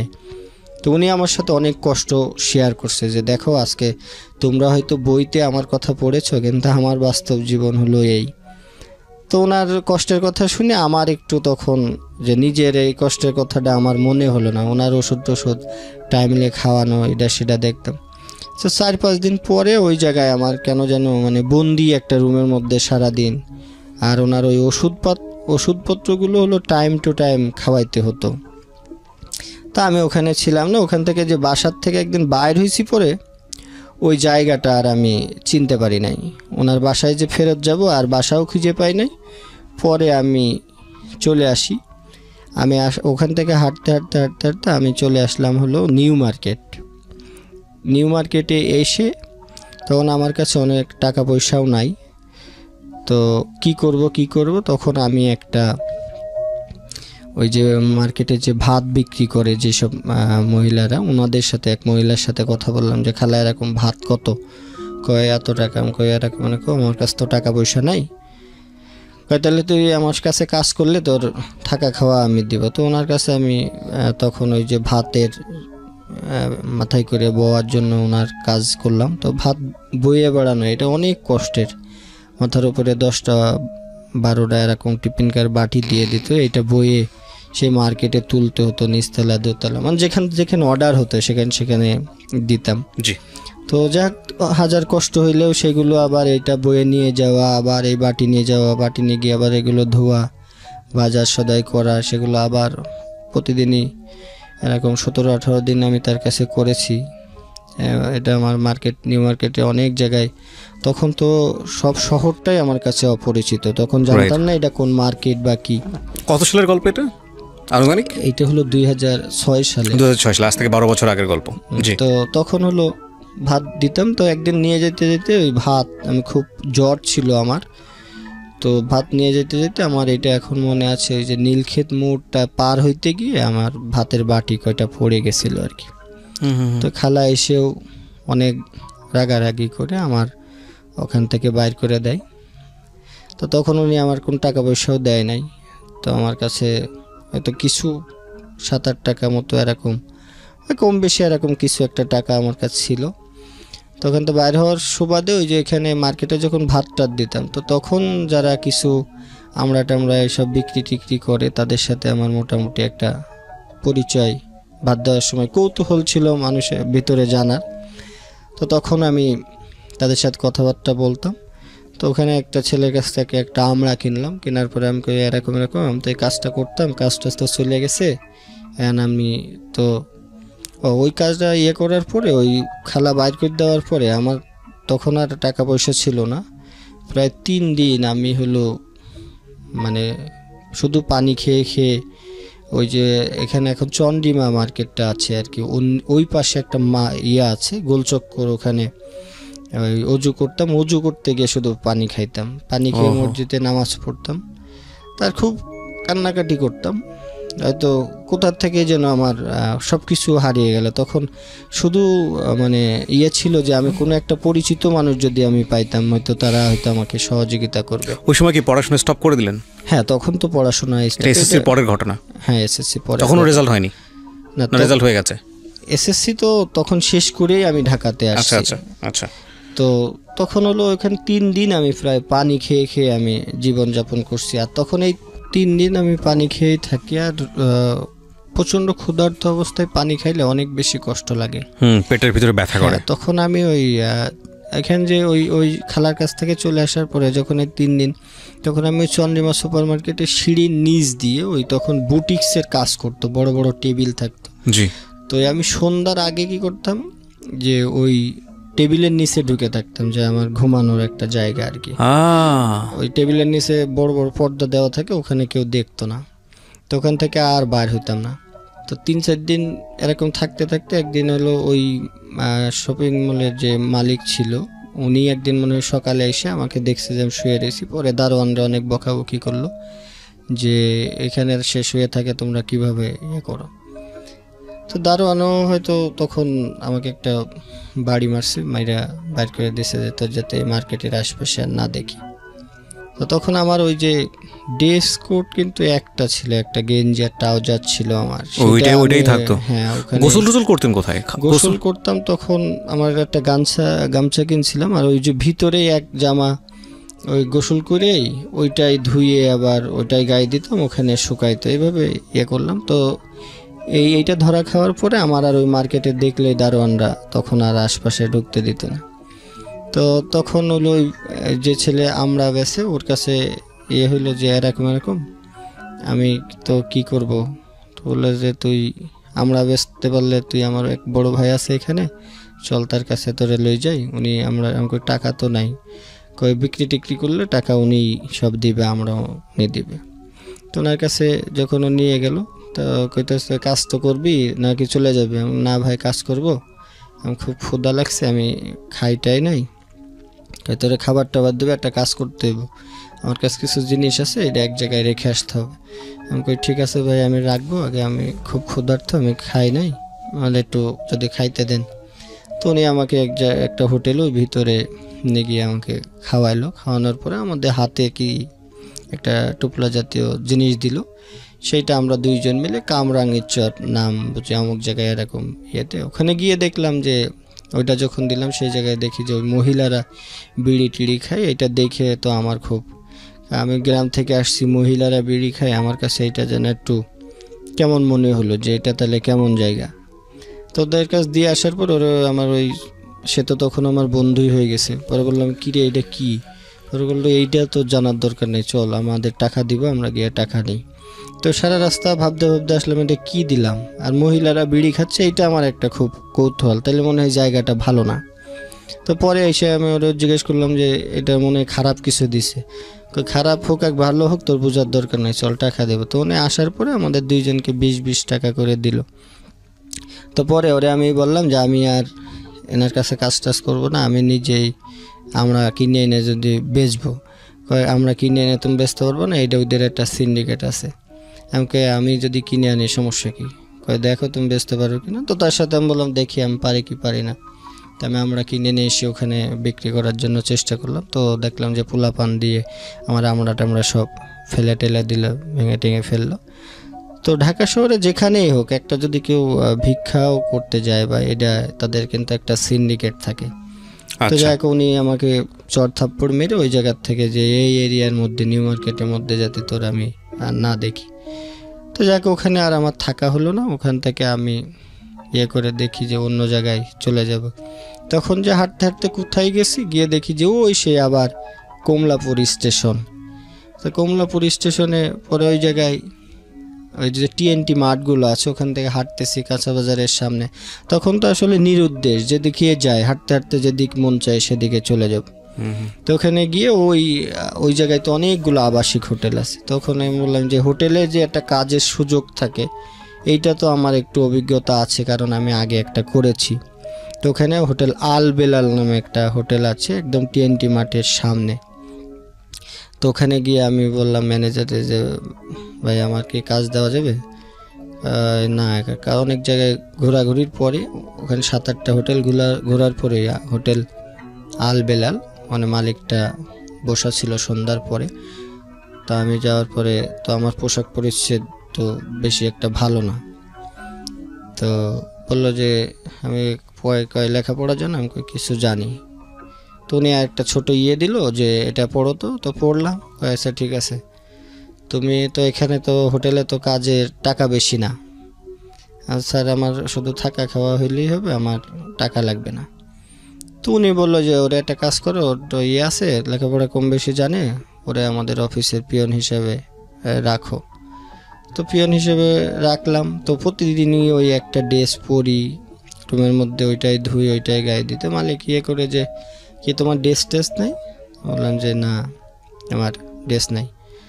তো যাই হোক, ওখানে ওই যে অনেক দিন কাজ করেছি, অনেক গেস্ট আসতো, তাদের মানে মন জোগায় চলতাম। তো অনেকেই কম বেশি সহযোগিতা করতো। ইন দ্য মিন টাইম বাড়ির সঙ্গে কোনো যোগাযোগ নাই? না, এর মধ্যে বাড়ির ইচ্ছা হয়নি বাড়িতে যাওয়ার? তখন আমি ইচ্ছা বলতে কি, আমার সারা দিনই খুব কষ্ট, খাওয়া দাওয়া থাকা। যখন ওগুলো নিউ মার্কেটে ছিলাম ওই যে এর ভিতরে, তখন প্রচুর মশা, এমনিতেই ড্রেস নাই। আর যে মশার মানে সারা সকালবেলা উঠে দেখতাম যে প্রচণ্ড গা হাত পা জলে, মশায় এই পরিমাণ করছে। আর নিচে তো খুব অন্ধকার ছিল, তখন তো আমি ওখানে পলাই থাকতাম আর কি, শুধু একটু ঘুমানোর জন্য। বাইরে ঘুমাইলে ওই যে বাইর করে দেয়, এটা বাইর করে দেয়, বৃষ্টি হয়। তো মনে হয়নি যে এই যন্ত্রণা সহ্য করার চাইতে অন্তত বাড়িতে গিয়ে তো একটু ঘুমাইতে পারবো? ওই যে একটা জিদ ছিল যে বাবা মা তখন করে নাই, আমার কপালে মনে হয় এই কষ্টটাই লেখা আছে। আর বাসার কথা যে ভাববো, ওই যে বাইর হয়ে চলে আসার পরে মানে সারাদিন দৈনন্দিন কষ্টের কথাই বলতে পারি না। আর পিছন নিয়ে মানে একটু পরে আমার প্রচণ্ড ক্ষুধা, আমি এই খাবারের সন্ধানে ঘুরতেছি, পরে কি করতে হবে এই চিন্তা অনেক পরে। মানে 1 ঘন্টা পরে আমার লাইফে কি হবে সেটা নিয়ে আমি চিন্তিত, সুতরাং ওইখানে আর বাড়ি নিয়ে চিন্তা না, তখন এই ধরনের কোনো চিন্তা ভাবনা নাই। তখন মনে হতো যে কোথাও একটা জায়গায় করব। তো ওখানে চাকরি করার পরে ওই খাবার দাবার, কিন্তু আবাসিক হোটেলগুলোতে খাবারের কোনো সিস্টেম থাকে না। তো যখন ম্যানেজার ছিল, তুমি কি খাওয়া দাওয়া করো না? আমি বললাম যে আমার কাছে টাকা নাই, এটা তো মাস শেষ হইলে বেতন পাবো। আর তখন ওই যারা পুরান যারা ছিল, তারা ওই গেস্টের টিপস যে নিতে হয় বা করতে হয়, শহরে তো একটু বেশি দেয়। তো বেশি দিলে খাবার থেকে, আমি তো ওই টাকাটা শুধু জমাইতাম। সন্ধ্যার পরে হিসাব করতাম যে একবারে খাইলে যাতে আমার কালকে খাইতে না হয়। তো রাত্রেবেলা আমি একবারে খাবার খাইতাম। আর সারাদিনেও তখন আমার ইনকামও বেশি হতো না। যারা পুরান ছিল ওরা টিপস বেশি পাইতো, ওরা চাইতো। আমি কখনো কারো কাছে ওইভাবে চেতে পারতাম না, কেমন যেন একটু ভেতরে লাগতো। আর অভিজ্ঞতাও ছিল না। তো আমি প্রতিদিন রাত্রেবেলা একবার খাইতাম, ওই একবার খেয়েই আমি সারাদিন কাটাইতাম। তো কিছু কিছু টাকা আমি জমাইতাম। তখন মনে হলো যে আমার পড়ালেখা করতে হবে। এটা হলো প্রায় 6 মাস চলে গেল। তো আশপাশে ওই যখনই ছুটি পেতাম, রাত্রেবেলা আমার ডিউটি নিতাম সবসময় রাতে। সবাই দিনে ডিউটি করার চেষ্টা করে, আর আমি বলতাম যে আমার ডিউটিটা রাতে দেন। তো রাতে ডিউটি করতাম ওই 7টা পর্যন্ত, ওই হোটেল সার্ভিসে কাজ করতাম। সকাল 7টা-8টার পরে সবাই আসার পর আমার ছুটি দিত। তখন আমি এই না ঘুমায়া কী করতাম, যে আশপাশে তখন এই স্কুল খুঁজে বেড়াইতাম যে কোথায় ভর্তি হওয়া যায়। তখন নটরডেম কলেজগুলো ওইগুলো আছে, তো ওই সাইডে আমি ঘুরতাম। তো দেখতাম যে সবার পরিবেশ বা অন্যরকম, সবার কাছে তথ্য নিলাম যে নটরডেম কলেজ তো অনেক এই ব্যাপার, তো এখানে তো অনেক ডিসিপ্লিন আছে বা নিয়ম শৃঙ্খলা অনেক। তো দেখলাম যে এই জায়গায় তো তাহলে আমার হবে না। তো নর্মাল স্কুল কলেজ আমি খুঁজে তখন এইভাবে চিনি না। আমার বিজয়নগর, শান্তিনগর থেকে শুরু করে অনেক রাস্তা, ঢাকাতে অনেক বেশি রাস্তা আমার হাঁটা ভিতরে আছে, অনেক অলিগলি আমি হেঁটেই পার করেছি। আর তখন চেনার বা জানার কোনো যে এইদিকে যায় যে স্কুল পাবো সেই ঠিকানার এমনও জায়গা গেছে যে ওখানে গেছি গিয়ে আর চিনে আসতে পারতেছি না। মানে যেদিকে দু চোখ যায় শুধু খুঁজি যে স্কুল ড্রেস পরা থাকলে তাদের পিছন এরা কোথায় যায়, কিসে পড়ে, এই অনুসরণ করতে আমি করতাম। তখন কি আপনি ইন্টার ফার্স্ট ইয়ারে ভর্তি হওয়ার জন্য? হ্যাঁ, ইন্টার ফার্স্ট ইয়ার ভর্তি হওয়ার জন্য। তো ওখানে একটা কলেজের তথ্য নিলাম যে কেমন লাগে এরকম। আমি তখন 2700 টাকা মতো ভর্তিতে লাগবে। আমি ওখান থেকে এই 2700 টাকা জমানো আমার একটা তখন উদ্দেশ্য হয়ে গেল যে ভর্তি হইতে হলে তো আমার টাকা তো জোগাড় করতে হবে। তো আমি খেয়ে না খেয়ে সবার কাছ থেকে অনুরোধ করে টিপস নিয়ে ওই টাকা আমি 2900 টাকা মতো ওখানে এক ভাই ছিল তার কাছে আমি জমা রাখতাম ওই হোটেলে। তো ভর্তি কনফার্ম করছি আমি হলো ঢাকা কমার্শিয়াল কলেজ ধানমন্ডি এই জায়গায়। ওকে। এই চতুর সাইড ঘুরে আমি এখানেই দেখছি একটা কম, আবার ওই স্কুলটা দেখলাম যে একটা বাগান টাগার মতো, তো সরকারি, তাইলে তো অনেক সুযোগ সুবিধা পাবো। তো তখন আমি কমার্সের ব্যাকগ্রাউন্ডে ছিলাম, আবার এটা কমার্শিয়াল কলেজ ছিল। তো ওখানে গিয়ে তথ্য নিলাম যে 2700 টাকা লাগবে। আমি খুব খুশি যে এই টাকা তো আমার কাছে আছে, আমি এখানে ভর্তি হইতে পারবো। তো স্কুলটা তত জাঁকজমক, কলেজটা তত জাঁকজমক দেখলাম না, বললাম যে তাইলে মনে হয় এখানে আমার একটু সুযোগ টুযোগ হবে। তো দারোয়ানের কাছ থেকে আমি সব তথ্য নিলাম কেমনে কি করণ যায়। তো ফর্মও আমি কিনে নিয়ে গেলাম, গিয়ে খুব খুশি ওই হোটেলে ফেরত গেলাম, ভর্তি ফর্ম, হ্যাঁ ভর্তি ফর্ম নিয়ে গেলাম। তো ওখানে খুব আনন্দ লাগে যে আমি ভর্তি হব। ভর্তি হয়ে ওখানে যাওয়ার পরে সেই যে ভাইয়ের কাছ থেকে আমি টাকাটা জমা রাখছিলাম, গিয়ে দেখি উনি ওখান থেকে টাকা পয়সা নিয়ে চলে গেছে চাকরি বাকরি ছেড়ে। তো ওই ভাইয়ের অনেক খুঁজে বেড়াইছি যে ভাই আমার টাকাটা লাগবে। ম্যানেজারে বললাম যে ভাই এরকম আমি তো ওনার কাছে টাকা রাখছিলাম। তো যাক, ওনাকে আমি আর খুঁজে পাই নাই। তো সেইবারও আমার আর টাকার জোগাড় হয় নাই, ওই বছরও আমার ড্রপ আউট আছে। শুধু এইটুকুর জন্য আপনার এই একটা বছর ড্রপ আউট। তো পরে ওই জায়গায় আর ওই ওনার যে জীবন গল্প, প্রিয় শ্রোতা, এটা উনি বলে যাচ্ছেন ধারাবাহিকভাবে, কিন্তু আপনারা যদি অনুভব করতে পারেন একটা রাতের কষ্ট, একটা মোমেন্টের কষ্ট, একটা দিনের কষ্ট, তাহলে ওনার জীবন গল্প দিয়ে একটা সিনেমা বানানো সম্ভব। It's a story, unbelievable story. এই জন্যই আমরা বলি জীবন নাটকের চেয়েও নাটকীয়। যখন টাকাটা নিয়ে গেল তখন আমি অনেক ওই ম্যানেজারদের বললাম যে ভাই এরকম, ওনার কাছ থেকে তো আমি টাকা জমা রাখছি। তো ম্যানেজার বললো দেখো এগুলো তো তোমাদের মতো আসে যায়, ওর হিসাবে চাকরি ছেড়ে চলে গেছে। তো অনেক জায়গায় তার যা পরিচয় ছিল ওই আশপাশে আমি মনে করলাম যে সে হয়তো হোটেলে কাজ টাজ করবে। তো অনেক জায়গায় খুঁজলাম, তো পেলাম না। এদিকে ভর্তির সময়ও পার হয়ে গেল।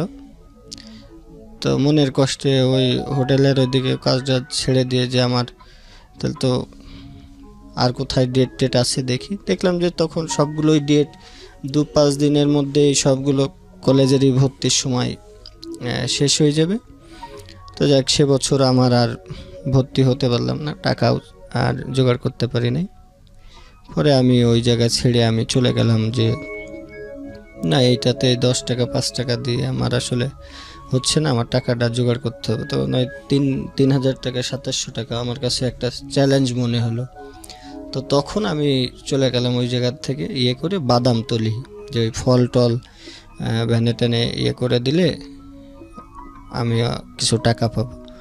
তো বাদামতলি যখন ওই ফলের যে কার্টুনগুলো থাকে, কার্টুনগুলো ভ্যানে টেনে উঠাই দিলে বা একটু বাইরে দিয়ে আসলে, এক কথায় তখন হলো আমি লেবারের যে কাজটা আমি তখন শুরু করলাম।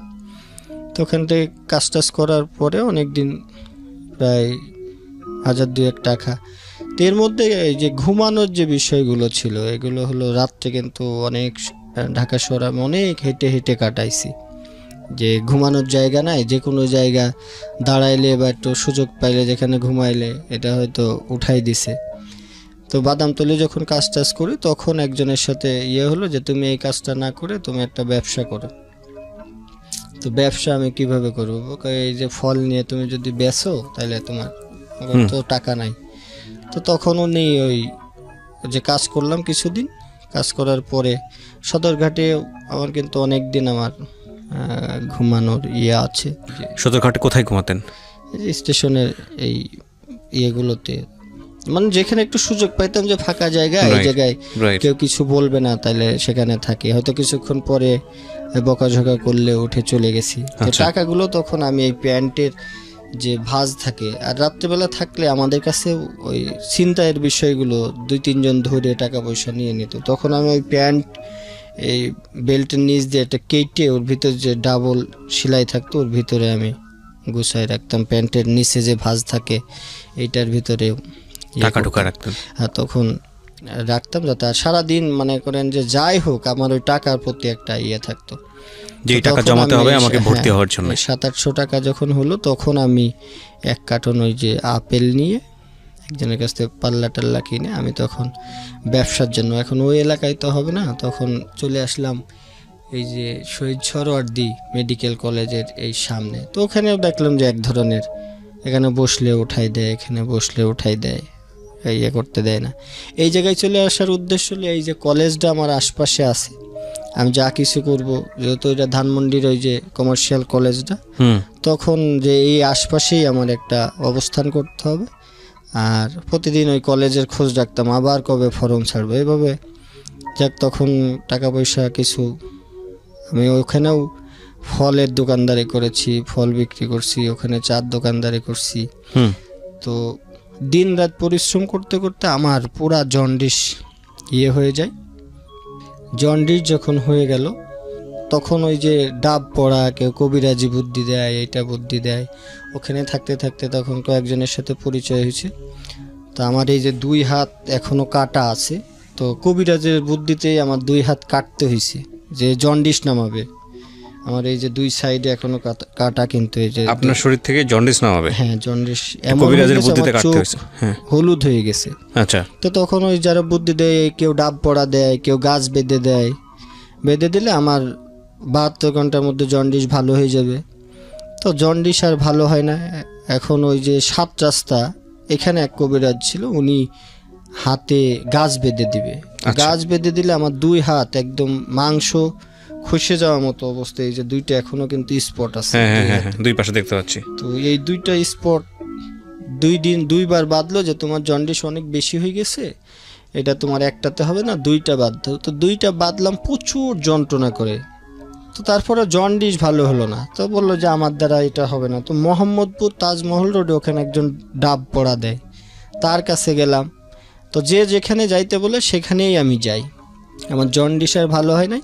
তো তখন হলো, কারণ সারা রাত ওই যে দোকানদারি করতাম, দিনে ফল বেচতাম, এই খাওয়া দাওয়ার ঠিক নাই, ঘুমানোর ঠিক নাই, তো এইটার কারণেই মূলত আমার জন্ডিসটা হয়ে গেছে। তারপর আমার লক্ষ্য ছিল যে আমার ওই 3000 টাকা আমাকে জোগাড় করে আমার, আর তখন আমি ওই যে সামনে এই যে মুক্তিযুদ্ধ একটা ছিল, শহীদ সরোয়ার্দীর সামনে মুক্তিযুদ্ধ একটা বিল্ডিং ছিল, এখন এটা ভেঙে অনেক বড় হয়ে গেছে।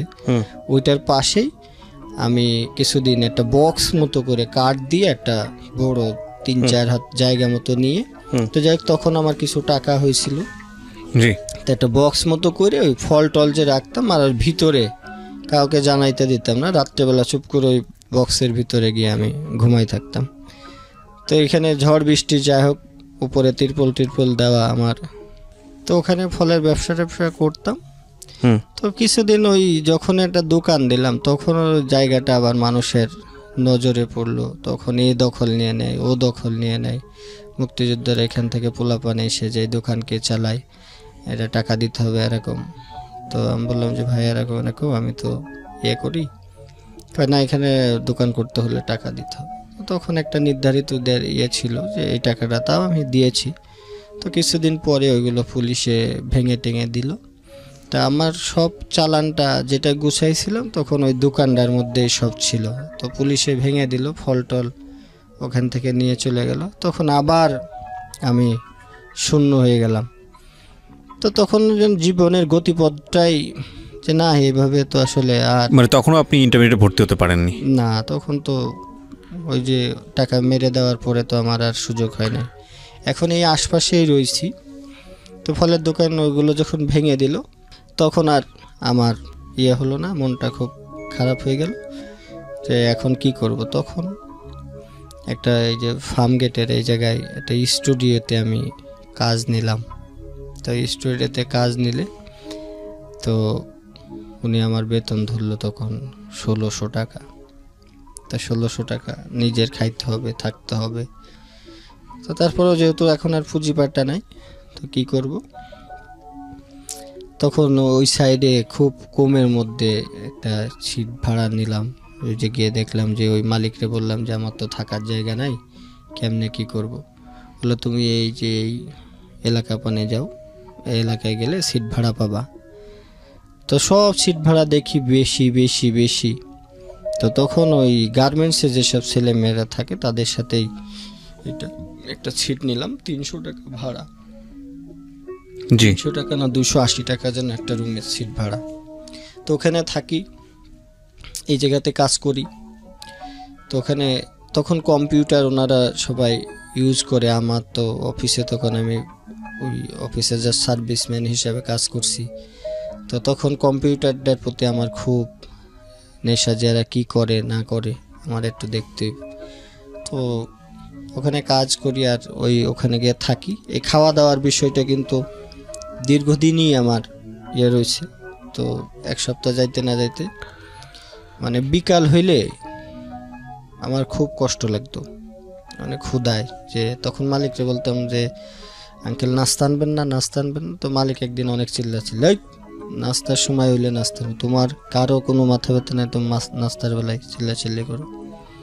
আমি আর কোনোদিন ওনার কাছে নাস্তার পানির কথা বলতাম না।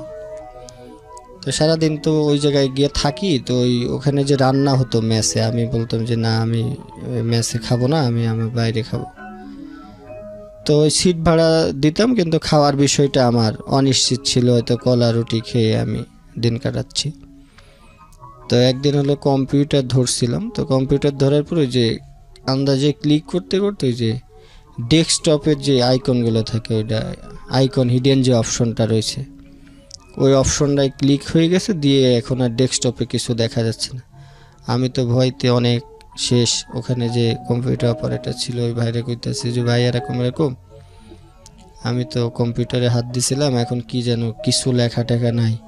তো উনিও একটা সুযোগ নিল, কয় তুই কম্পিউটার তো নষ্ট করে লইছস, ভাইরাস ধরছে, তুই হ্যান করছস ত্যান করছস। তা আমি ওনার পা ধরছি যে ভাই আপনি মালিকটা বললেন না, তো আমার চাকরিটা খুব, না এটা তো অনেক ঝামেলা আছে, ভাইরাস যেসব খেয়াল হয়েছে এগুলো আনতে হইলে তো খরচ আছে। ভাই আমি বেতন পাইলে আপনারে আমি সব দিয়ে দিম, কয় টাকা লাগে বলেন। এইটা প্রায় 300 টাকা লাগবে। ভাই আমি বেতন পাইলে, না বেতন পাইলে এখন কালকেই তো এগুলো ঠিক করতে হবে, কাজ করবো কেমনে। তো ওই যে ফটোশপের আইকনগুলো যেগুলো থাকে, ওই যে ক্লিক করলে এখন তো বুঝি, তো ওই আইকনগুলো জাস্ট হিডেন রয়েছে, আর একটা রিফ্রেশ দিলে হয়তো চলে আসতো, তখন তার এটি জানতাম না। তো বললো যে তুই আর কোন দিন কম্পিউটার ধরবি? আমি না ভাই ধরবো না, এবার মতো মাফ করে দেন।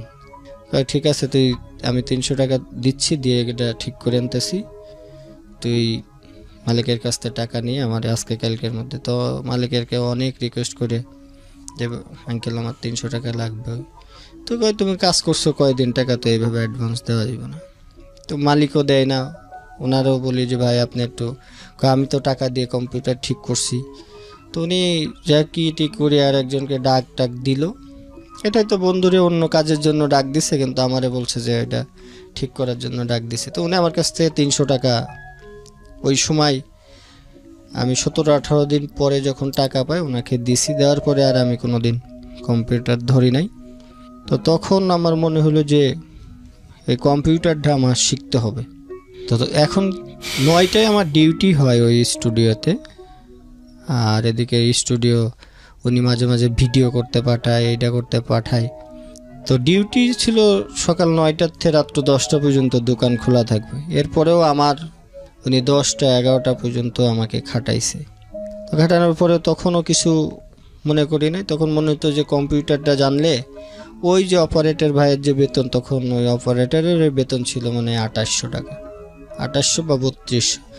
আমি যদি শিখতে পারতাম, ওই অপারেটরে কত রেসপেক্ট করে মালিক, তার যা বলে তাই শুনে। আর আমার তখন মনের মধ্যে আমার খুব কষ্ট যে কম্পিউটারটা যদি আমি জানতাম। তো ওনার কাছে জানতে চাইতাম যে ভাই এটা কী দিয়ে কাজ করেন, কেমনে করেন। তো উনি এগুলো শিখাইতে চাইতো না, তাই এগুলো বহুত কঠিন কাজ, আমরা এটার ইঞ্জিনিয়ার ইডা সিডা বলে আমাকে দাবায় রাখতো যে এটা করো ওইটা করো। আমরা মূলত অফিসে এখন যেগুলো করি, যে পিয়ন বা যারা সহকারী থাকে তাদেরকে, যারা ভালো এক্সপার্ট আছে এরা সহজেই এখনও আমাদের ভিতরে এই কাজগুলো করে, যে সে শিখে গেলে হয়তো আমার কদর কমে যাবে। কিন্তু আসলে আমি জানি না এগুলো কতটুকু সত্য। তো ওনারা যখন কাজ করতো মনে হতো কম্পিউটারটা কি যেন একটা জিনিস, তারা আমাকে ধরতেই দেয় না, আশপাশে আসতেই দেয় না। যদি একদিন কম্পিউটার অনটাও আমাকে করতে বলছে, তা আমার সে খুশি মনে হয় আর পৃথিবীতে কেউ হয় নাই, যে আজকে কম্পিউটারটা তো অন্তত আমি অন করতে পারছি। তো তখন করলাম যে ওই ডিউটি শেষে ছুটি, তখন মানুষ যখন খুব বেশি অসহায় হয় তখন সমাজের সব মানুষই সুযোগ নেয়। ওনাদের সপ্তাহে একদিন ছুটি আছে, কিন্তু আমি 30 দিনই আমাকে ডিউটি করতে হয়, 30 দিনই ডিউটি করতে হয়। তো এরকম 3-4 মাস ওখানে ডিউটি করার পরে আমি কিছু টাকা ওখানে জমানোর পরে যে ওই জায়গাতে আমি আর চাকরি করব না। তো তখন আমি এই ফার্মগেট এই এরিয়া ছেড়ে চলে গেলাম মিরপুর 10-এ। মিরপুরে কাজ করার পরে ওখানে আমার কিছু প্রমোশন হলো, যে আমি যেহেতু একটা স্টুডিওতে কাজ করেছি, ওই জায়গায় আমি মিরপুর ডিজিটাল কালার ল্যাব ওইটার নাম। তো ওখানে আমি কাজ যখন জয়েন করলাম, যে স্টুডিওর কোনো কাজই তো আমি পারি না, ছবি টবিগুলো তুলতে পারি, এগুলো একটু ভালো আমার জানা আছে। তো ওখান থেকে একটা আসলো যে আমি কম্পিউটারটা, তখন একটা ভাই ছিল যে এরকম, তখন শুধু ছবিটা কাটতে পারলেই হলো আর প্রিন্টটা দিতে পারলে এইটাই একটা স্টুডিওর বড় একটা প্রসেসিং ছিল। তো আমি এক ভাই ছিল ইঞ্জিনিয়ার ফুজির, ওনাকে আমার কাছে টাকা ছিল তখন 700, ওনাকে আমি দিলাম যে ভাই আপনি আপনার পায়ে পড়ি, আপনি আমার এই কাজটা শিখাই দেন। শিখাই দিলে আমার এখানে আমি যে কয়দিন আসি, দেখো আমি তো থাকবো না, বাইরে চলে যাবো, আমি তোমাকে শিখাই দেবো লালন, তোমার আমি কথা দিচ্ছি। আমাকে ভাই প্লিজ, ঠিক আছে তুমি কাজের সময়, মালিক থাকলে তো ঝামেলা করবে, তখন মালিক যখন না থাকবে, ভাই এটা একদম সহজ কাজ, তুমি শুধু মাউসটা ঘোরানো আগে শিখো, এরপরে আমি বাকিগুলো। তো উনি যাই হোক আমাকে একটু সুযোগ দিল, পরে কম্পিউটারটা উনি আমাকে শিখাইছে ছবি টবি এডিট করা। এরপরেই যাই হোক আমি একটু তখনই হলো সমাজে একটু দাঁড়াইলাম, তখন আমি ওই জায়গায় বেতন পাই। বেতন পাওয়ার পরে যেহেতু আমি এখানে পিয়ন হিসাবে কাজ জয়েন করলাম, তো ওই জায়গায় যেহেতু আমি মর্যাদা পাবো না, হালকা একটু কম্পিউটার যেহেতু শিখছি, তখন আমি ওই জায়গায় শিফট করে আবার চলে গেলাম ওই যে মিরপুর 1-এর ওই সাইডে এশিয়া স্টুডিও নামে এখনও আছে ওইটা, ওখানে আমি কাজ জয়েন করলাম। তখন ওরা আমার বেতন ধরলো 3800 টাকা, একটু প্রমোশন আরও একটা হলো। তো তখন যাক এইভাবে করতে করতে 1 বছর পরে আমি কলেজে ভর্তির আবার সুযোগ আসলো। তখন আমি বাসা ওই সাইডে না নিয়ে, যেহেতু এই ফার্ম গেটে আমি তখন থাকতাম তেজকুনি পাড়াতে, তো তখন আমি ওই ঢাকা কমার্শিয়াল কলেজে ভর্তি হওয়ার সুযোগ পেলাম। সুযোগ পেয়ে এখন ওই মালিক তো সেই আবার ক্লাসে যাওয়ার ঝামেলা জটিলতা তৈরি হয়ে গেল। এদিকে মালিক সকালে যাইতে বলে আমার ওদিকে কলেজ, আমি তখন নিয়ত করলাম যে কলেজে আমি যাবই। তো কলেজে চ্যালেঞ্জ কয়েকদিন করার পরে এই যে অর্থের কাছে আমি আবারও পরাজয়। তখন ওই জায়গায় মালিককে বললাম যে ভাই আমারে 2-1 দিন সুযোগ দিতে হবে, আমি একটু কলেজে যাব। তো মালিকটা খুব ভালো ছিল, ঠিক আছে যে 2 দিন ওই 2 দিনই, আর কিন্তু করা যাবে না, লেট করা যাবে না, আমাকে এই 2 দিন দিলেই হবে। তো যাক আমি সপ্তাহে 2 দিন ঢাকা কমার্স কলেজে যেতাম, কমার্শিয়াল কলেজটা ছিল এটা তেজকুনি পাড়াতে, তখন আমি থাকি। তো এখানে থাকার পরে যেটা হতো যে ওখান থেকে যে রাত্রেবেলা পড়বো, এই পড়ার সুযোগ, তো যে হোস্টেলে থাকতাম সবাই, হোস্টেল বলতে একটা বাসা বাড়ি মতো ম্যাচ টাইপের ছিল, তো সেখানে ওই রাত্রেবেলা সবাই গার্মেন্টসে কাজ করে, তো ওরা তো রাতে ঘুমায়, আমি রাত্রেবেলা এসে 10টার পরে পড়ালেখা করলে সবারই বিরক্তি। তো ওখানে আমার হোস্টেল থেকে নোটিশ দিয়ে দেওয়া হলো ওই বাসার যে আন্টি ছিল যে না এখানে থাকা যাবে না, রাত্রেবেলা পড়ালেখা করলে সবাই গার্মেন্টসে কাজ করে, ওরা ভোরবেলা যেতে পারে না। তো ওখান থেকে প্রায় যেই পড়াটা শুরু করলাম, তখন আবার এই আবাসন যে স্থানটা ওইটা আমাকে ত্যাগ করতে হলো। একদিন ঝগড়া বিবাদ করে আমাকে ভাঙতি মাসের মধ্যে আমাকে বাইর করে দেয়, যে এখানে তো থাকা যাবে না এই ব্যাপার। উনি ঢাকা শহরে সবাই একটু প্রফেশনাল, তো সেখানেও আবার যেহেতু ঢাকা শহরে ম্যাচ পাওয়া যায়, আমি অন্য জায়গায় ম্যাচ নিলাম ওই 4-5 দিন পরে জটিলতা। তো তখন চিন্তা করলাম যে বাসার সাথে যেখানে ওই মানে রোডের যে লাইটগুলো জ্বলে এমন একটা বাসা নিব, যাতে ওই লাইটের এটা আমি জানলার পাশে যাতে থাকলে, এইটা খুঁজে মনের মতো তো আসলে বাসা পাওয়াও কষ্ট। তো গরমের মধ্যে লেপ বা খাতা একটা গায়ে দিয়ে আমি এরকম আলো করেও আমি পড়ালেখা আমি করেছি। তো এই কলেজেও টিচাররা কিন্তু সেই 7-8 যে ঘটনাগুলো এখানেও ক্লাসে যায় না, অপমান অপদস্থ। তো আমি খ শাখায় ছিলাম, আমার রোল ছিল এখানে 90 আর 91 ছিল আর একটা মেয়ে। তো মেয়েটা একটু পাগলি টাইপের ছিল আর কি, সবাই বলতো। তোর সাথে আমার খুব মিল, ওর কাছ থেকে আমি তথ্য নিতাম। আর এখানে তো যাওয়া হয় নাই। তো যাক, প্রথম পরীক্ষা দিতে সময় পরীক্ষা দিয়ে যখন ইন্টারমিডিয়েট ফার্স্ট ইয়ার শেষ হয়ে যাবে, পরীক্ষা দিয়েছি আমি, কিন্তু আমার সব খাতায় দেখাইছে অ্যাবসেন্ট। তো আমি রেজাল্ট নিতে গিয়ে দেখি যে আমি পরীক্ষাই বলে দিই না, আমি টোটাল ফেল। তো আমি সে প্রিন্সিপাল স্যারের কাছে আমি গিয়ে বললাম যে স্যার আমি পরীক্ষা দিছি। কয় না, তোমার প্রেজেন্টই তো নাই। আমি স্যার প্রেজেন্ট নাই, ঠিক আছে স্যার আমি কাজ করি এই জন্য স্যার আমি আসতে পারি নাই। তো ওই স্যারটার, এটা আমার মনে হয় ভাগ্যটা অনেকটা ভালো। তো ওই স্যার আমার কোনো কথাবার্তা শুনলো না, যে সব স্যারে কি তোমাকে ফেল দিছে। আমি কই স্যার দেখেন, শুধু একটা সিগনেচার না স্যার, আমি অনেক পড়ে তারপরে এতগুলো সাবজেক্ট পরীক্ষা দিছি স্যার, কোনোভাবে একটা সুস্থ মানুষের পক্ষে এই ভুল হবে। উনি আমার কথা শুনে নেয়, যেহেতু আমি ক্লাসে যাই না, এইটা একটা আমার সবচাইতে বড় অপরাধ যে আমি ক্লাসে যাই না। তো স্যার আমার কথা শুনে নাই। তো ওখানে এখন ওই স্যারটার হয়তো আমার ওইবার রেজাল্ট হয় নাই, 7-8 দিন পরে আমার ভাগ্যটা খুবই ভালো আমি বলবো, ওখানে নতুন প্রিন্সিপাল স্যার আসলো। এই ঘটনাটা কিন্তু আমার এর আগের লাইফেও একবার ঘটেছে। তো স্যার সবাই ক্লাসে যাচ্ছে, সেকেন্ড ইয়ার উঠে গেছে, আমি ফার্স্ট ইয়ারে এখনও রেজাল্ট আটকানো। তো এই নতুন স্যার আসলে কিন্তু যে কোনো একটা হেড অফ ডিপার্টমেন্ট যদি কেউ থাকে, সে নতুন আসলে পরিবেশ অনেকটাই সে যাচাই বাছাই করার জন্য চেষ্টা করে। তা আমি ওই ওনার রুমের সামনে দিয়ে বারবার আপ ডাউন করি, ঢোকার দ্বারান্ত ঢুকতে দেয় না, নতুন স্যার আসছে। তো উনি ফলো করে, যে যখন উনি নামাজের সময় বাইরে হবে তখন ধরছি, স্যার এরকম এরকম, তুমি কি কলেজের স্টুডেন্ট? আমি জি স্যার। কী সমস্যা, তুমি ক্লাসে না গিয়ে? আমি কই স্যার আমার ফার্স্ট ইয়ারে আমি পরীক্ষা দিছি, কিন্তু সব স্যার আমাকে অ্যাবসেন্ট দেখাইছে, আমি পরীক্ষা দিই নাই। পরে কয় তুমি কথা কি বুঝে বলতেছো, যে স্যারদের বিরুদ্ধে কথা বলতেছো, যে স্যারদের সাথে কি তোমার শত্রুতা আছে? আমি না স্যার আমি পরীক্ষা দিছি। পরীক্ষা দিলে তোমার এক স্যারে হয়তো অ্যাবসেন্ট দেখাবে, আর অ্যাবসেন্ট দেখানো হয়তো ফেল করছো তাই জন্য হয়তো ফেল দেখাইছে, অ্যাবসেন্ট দেখাইছে বলছে কি? আমি স্যার গণহারে সবগুলোতেই আমাকে অ্যাবসেন্ট দেখানো হয়েছে। পরে বললো যে তুমি এখানে দাঁড়াইলো, দিয়ে আমার যে পরীক্ষার সময় হাজিরা খাতা, ওই খাতাটা নিয়ে আসেন। পিওনালিকা বিশ্ববিদ্যালয়ে ওখানে পড়ছিল। তো অ্যাকাউন্টিংয়ের দিন আমার যে ওই একটা ফ্রেন্ড ছিল পিছনে, ও বারবার বলতেছিল যে তুই আমার এই হিসাব বিজ্ঞানটা দেখাবি, ওর সাথে আমার একটা কন্টাক্টই ছিল, ঠিক আছে তোকে দেখাবো। তো হিসাব বিজ্ঞানটা আমি অনেক ভালো পারতাম, কারণ কমার্সেও আমি ছিলাম। 9-10 যখন পড়েছি তখন আমি কমার্সে ছিলাম। তো ওকে দেখাইতে গিয়ে আমার দুর্ভাগ্যবশত আমার থিওরি লেখার পরে, অঙ্ক 2-1টা করার পর, ওকে দেখাইতে গিয়ে আমার খাতাটা কেড়ে নেয়। হ্যাঁ, হলে আমার খাতাটা কেড়ে নিছে। তো আমি 1 ঘন্টা পরে যখন পরীক্ষা দিয়ে বাইর হয়ে চলে আসছি, সব মানুষজন আমার মুখ পানে চেয়ে রয়েছে, এই এক্সপেল করছে কেন, বা খাতা হয়েছে কেন, ইডা সিডা। তো মানুষের মানে আমি তো কানতে কানতে বাইর হয়ে গেছি, স্যারে আমার কাছ থেকে খাতা নিয়ে নিছে, আমার খাতা দেয় নাই। তো উনি আমাকে বললো যে তোমাকে এক্সপেল করলাম না, কিন্তু তুমি পরীক্ষার হলে আর একজনকে দেখাচ্ছ।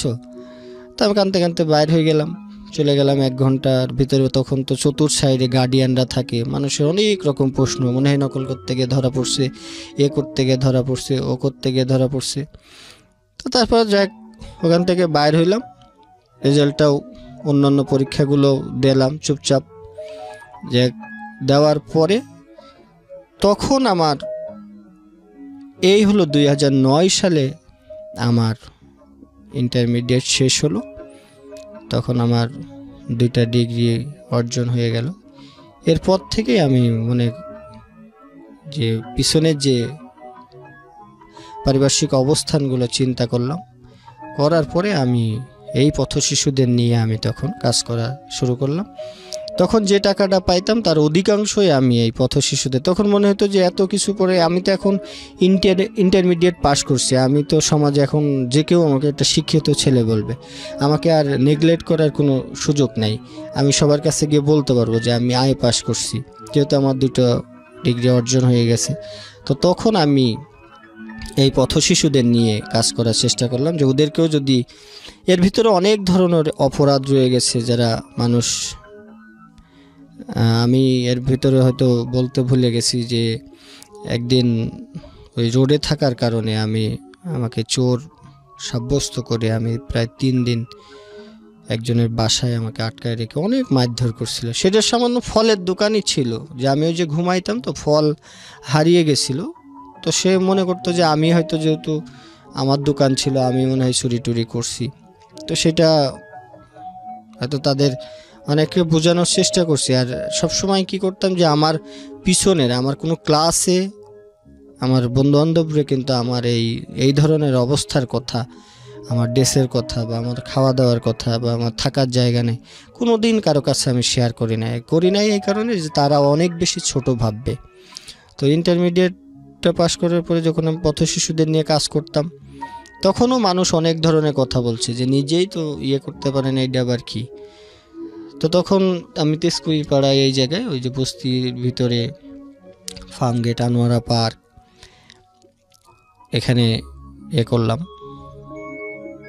পোলাপানদেরকে নিয়ে পড়াইতাম, তাদেরকে কিছু কিনে খাওয়ানোর চেষ্টা করতাম। আর ঈদগুলো যখন যায়, এর ভিতরে ঈদের সময় কিন্তু আমার কষ্টটা বেশি ছিল। হোস্টেলগুলো বন্ধ থাকতো ঈদের সময়, ঢাকাতেও কিন্তু হোটেল বন্ধ থাকে, হোস্টেলে থাকতে দেয় না, একা আর কি, যে চুরি টুরি করে নিয়ে চলে যায় কিনা। তখন আমার ব্যাগের মধ্যে কলা রুটি মনে হয় আমার এই 12 বছরের জীবনের মধ্যে কলা রুটিটা অনেক, তার অর্ধেক অংশই মনে হয় আমার শরীরের সাথে জড়িয়ে রয়েছে। কলা রুটি আমার ব্যাগের মধ্যে এটা কমন জিনিস থাকতো। যখন ঈদের সময় সবাই চলে যায়, আমি শুধু তখন রাস্তার থেকে এক মাথার থেকে আরেক মাথা, আমার এমনও আছে ফার্মগেট থেকে আমি একদম গাবতলী, মতিঝিল, আমাকে হেঁটে যাওয়ার অভ্যাস আছে, যে মানুষ কি করতেছে দেখবো, আবার একই সাথে সময়টাও শেষ করব। যেখানে লাইট বেশি থাকে সেই সব জায়গাগুলোতে আমি রাত্রি যাপন বেশি করতাম, একটু কৌতূহল টাইপের। যেমন ওই মতিঝিলের ওই সাইডগুলোতে রাতারাতি অনেক লোকজনের আসা যাওয়া, স্টেশনগুলোতে হাঁটতেছি, তখন ভয় ছিল যে এক জায়গায় দাঁড়ায় থাকলে পুলিশে ধরে, মানুষ প্রশ্ন করে, আর আমি যদি সোজা রোটে হাঁটা শুরু করি তাহলে আমাকে কেউ ধরবে না। মানে যখন এই যে ঈদের সময় হাঁটাহাঁটি সবাই আনন্দ উল্লাস করে, তখন ঈদের সময় মনে করেন যে আমি মুখ লুকায়া থাকার জন্য চেষ্টা করতাম। এমন একটা সাইডে গিয়ে বসে বসে, এই যে জিয়া উদ্যানে অনেক বসে বসে কাটাইছি, পানি নিয়ে যেতাম গিয়ে ওখানেই, আবার মনে হতো সন্ধ্যার পরে হোস্টেল তো বন্ধ, কবে 3 দিন শেষ হবে আবার হোস্টেলে ফেরত আসবো। এভাবে তখন তো দুর্বল ছিলাম, হোস্টেলে যারা ছিল তাদেরকেও জোর করে কিছু বলতে পারতাম না। একবার এক খালারে বলছিলাম যে খালা আমি থাকি, হ্যাঁ তুমি বাসায় থাকবা, চুরি করে নিয়ে চলে গেলে তুমি একা, এগুলো থাকা যাবে না, সবাই 3 দিন পরে আসবে, তুমিও 3 দিন পরে আসো। তো তখন থেকে একটা নিলাম যে আমি যদি এদেরকে সুযোগ করে দিতে পারি, অনেক জায়গাতে হয়তো মুখে বলা হয় যে সুবিধা বঞ্চিতরাই বরাবরই বঞ্চিত হয়, আর যারা সুবিধা ভোগ করে তারাই সুবিধাগুলো বেশি পায়। আমরা কোথাও গেলে পরে যখন আমি অসহায়, তখন আমার কথা কেউই শোনে না, আর যার টাকা আছে পয়সা আছে তাদের সুপারিশেরও অভাব থাকে না। তখন আমি এই যে পথশিশুদের নিয়ে কাজ করতাম, ওদের কিছু খাওয়া, আর ওদের কষ্টটা একটা খাবার দিলে যখন আমি ক্ষুধার্ত ছিলাম, তখন যদি কেউ আমাকে একবেলা খাওয়াইছে, মনে হয়েছে পৃথিবীতে ওই আমার সবচাইতে আপনজন। আমি তখন এই পথশিশুদের নিয়ে, যখন আমার কিছু টাকা হয়, তখন এই সব টাকা নিয়ে আমি এই পথশিশুদের জন্য তাদের ড্রেস কিনা বলেন, তাদের খাবার, হয়তো ক্ষুদ্র পরিসরে, হয়তো 20 টাকা 30 টাকা বা 50 টাকার বিস্কিট কিনেই আমার স্কুল শুরু হয়। কত সালে এটা? এটা 2009 সালে। 9 সালে। তো সপ্তাহে একদিন দেওয়ার জন্য চেষ্টা করতাম। তারপরে আস্তে আস্তে দেখলাম যে অনেকে এই কাজটাকে সাধুবাদ জানায়, উৎসাহ দেয়। আর এরকম করতে করতে কিছু বন্ধু বান্ধব, তখন ওই এলাকাতে একটা শুরু করলাম কিছু, এটা তেজকুনি পাড়ার কথা বলতেছি আমি, কিছু পোলাপানের সাথেও একটা চলাচল হলো, উঠা বসা হলো, তো অনেকেই আমার সাথে এটা অ্যাড হলো। তো আমার একটা ছিল, যারা মাদক খায় বা ধূমপান করে এই ধরনের আমরা এইসব ছিল যে আমার এই সংগঠনের সাথে অ্যাড হইতে পারবে যারা ধূমপান না করে তারা, তাছাড়া আর কেউ এই পড়াশোনার সাথে অ্যাড হইতে পারবে না। তো অনেকে বললো যে আমরা ইয়েটা ছিল যে মাদক বিরোধী নিয়ে আমি যে, তো অনেকে বলতো সিগারেট তো ধূমপান এই মাদকের মধ্যে পড়ে না, তা আমরাও অ্যাড হই। তো ওখানেও কাজ করলাম, কিছুদিন কাজ করার পরে দেখলাম একটা গ্রুপ তৈরি হয়ে গেল যারা রাজনীতি করে, তাদের এক ধরনের চিন্তা ভাবনা থাকে এই ছেলেটা কি করতে চায় বা তার গতিবিধ কি। তো ইন্টারমিডিয়েট যখন শেষ করলাম, শুধু তাই না, শুধু পথশিশুদেরকে পড়াই নাই আমি, ওই এলাকায় তখন আমি লালন স্যার নামেও খুব বেশি পরিচিত হয়ে গেলাম। কোন এলাকাটা? এটা তেজকুনিপাড়া, ফার্মগেট তেজকুনিপাড়া। তখন আমার হাতে হলিক্রসের, বটমিলের, বিজ্ঞানের, বয়েজের, ইভেন কি তখনকার সময় এসপি মুরাদ সাহেবের মেয়ে মিরপুর 1-এ, ওনার মেয়েকে পড়াইছি, বুয়েটের মধ্যে অনেক ছেলে মেয়েকে পড়াইছি। আমি এখনও তেজকুনিপাড়াতে লালন স্যার হিসাবেই আমাকে অনেকে চিনে। My goodness. ওই এলাকায় প্রায় আমার 70 থেকে 80টা ছেলে মেয়ে আছে। তা আমার পড়াশোনার হয়তো কি পড়াতেন আপনি? অঙ্ক, ইংরেজি? আমি অঙ্ক, ইংরাজি, অ্যাকাউন্টিং সবই পড়ানোর চেষ্টা করতাম। আর আমার পড়াশোনার সিস্টেমটাই আলাদা ছিল। যেসব ছেলে মেয়ে ম্যাক্সিমাম ফেল করছে, আমার কাছে আসলে পরে ফেল শব্দটা তাদের অজানা, আমি তাদেরকে বুঝিয়ে তারপরে বোঝানোর চেষ্টা করতাম। মানে ওদেরকে আপনি ফার্স্ট আগে বুঝতেন যে ওরা কি চায়, আসলে ওরা কিভাবে চাচ্ছে বা ওর কোন জায়গায় দুর্বলটা। আমি সবসময় এইটা বলতাম যে এই যে ফেজ ইন্ডেক্স অফ মাইন্ড, তাদের অনেক সময় আছে যে রুট লেভেলে যারা থাকে বা একদম নর্মাল ফ্যামিলি, অনেক টিচার আছে যে সে পারে না, কিছুই বোঝাইতে পারে না, অথচ সে মারে। আমি সবসময় যে টিচাররা কোনো স্টুডেন্টকে ধমক দেয় বা মারধর বেশি করে, আমি মনে মনে ক্যালকুলেশন করতাম যে এই টিচারটার ভিতরে দুর্বলতা আছে। একটা ছাত্রছাত্রীকে পড়াইতে হলে ধমক দেওয়া বা মারার কোনো প্রয়োজন পড়ে না। তো ওখানে আমি অনেক ছেলে মেয়েকে পড়াইতাম। তখন মনে হলো যে আমি আলাদা একটা ইয়েতে যাব। তো সব ছেলে মেয়ে তখন ওই গার্ডিয়ানদের কাছে টাকার আমার তখন দরকার ছিল, অনেক জায়গায় পড়াইতাম ছেলে মেয়ের সব, মানে ফ্রি করতে করতে টোটালটা একটা প্রচার হয়ে গেল যে লালন স্যার তো ফ্রিই পড়ায়। অথচ দেখা যাচ্ছে আমি হোস্টেল ভাড়া দিতে পারি না, খাবার টাকাও নাই। তো একটা যন্ত্রণা। তখন আমি একটা স্টার কোচিং সেন্টার নামে আমার ওই যে রুমটাতে ছিলাম, এখন ওই যে রুমের একটা যন্ত্রণা ছিল দেখে তখন আমি একটা রুম নিয়ে ওই এলাকাতে থাকি। ওই রুমের মধ্যেই সারাদিন আমার ছেলে মেয়ে লেখাপড়া বা সবাই রাত্র 10টা 11টা 12টা পর্যন্ত আমার কাছে ছেলে মেয়ে পড়তে আসতো। তাই এরকম করতে করতে তো আমি তখন নাম দিলাম স্টার কোচিং সেন্টার। তা যাই হোক, তখন আমি একটা ভালোই টিচার হিসাবে, কিন্তু 2-3 মাস 4 মাস যাওয়ার পরে ওই বাসা ভাড়া দেওয়ার আর সুযোগ আমার নাই, টাকা পয়সাও নাই, কারণ সবাই পড়ে যায়, আমার কাছে কেউ টাকা দেয় না। স্যার হিসেবে তখন কারো কাছে আমি টাকা চাইতেও পারি না।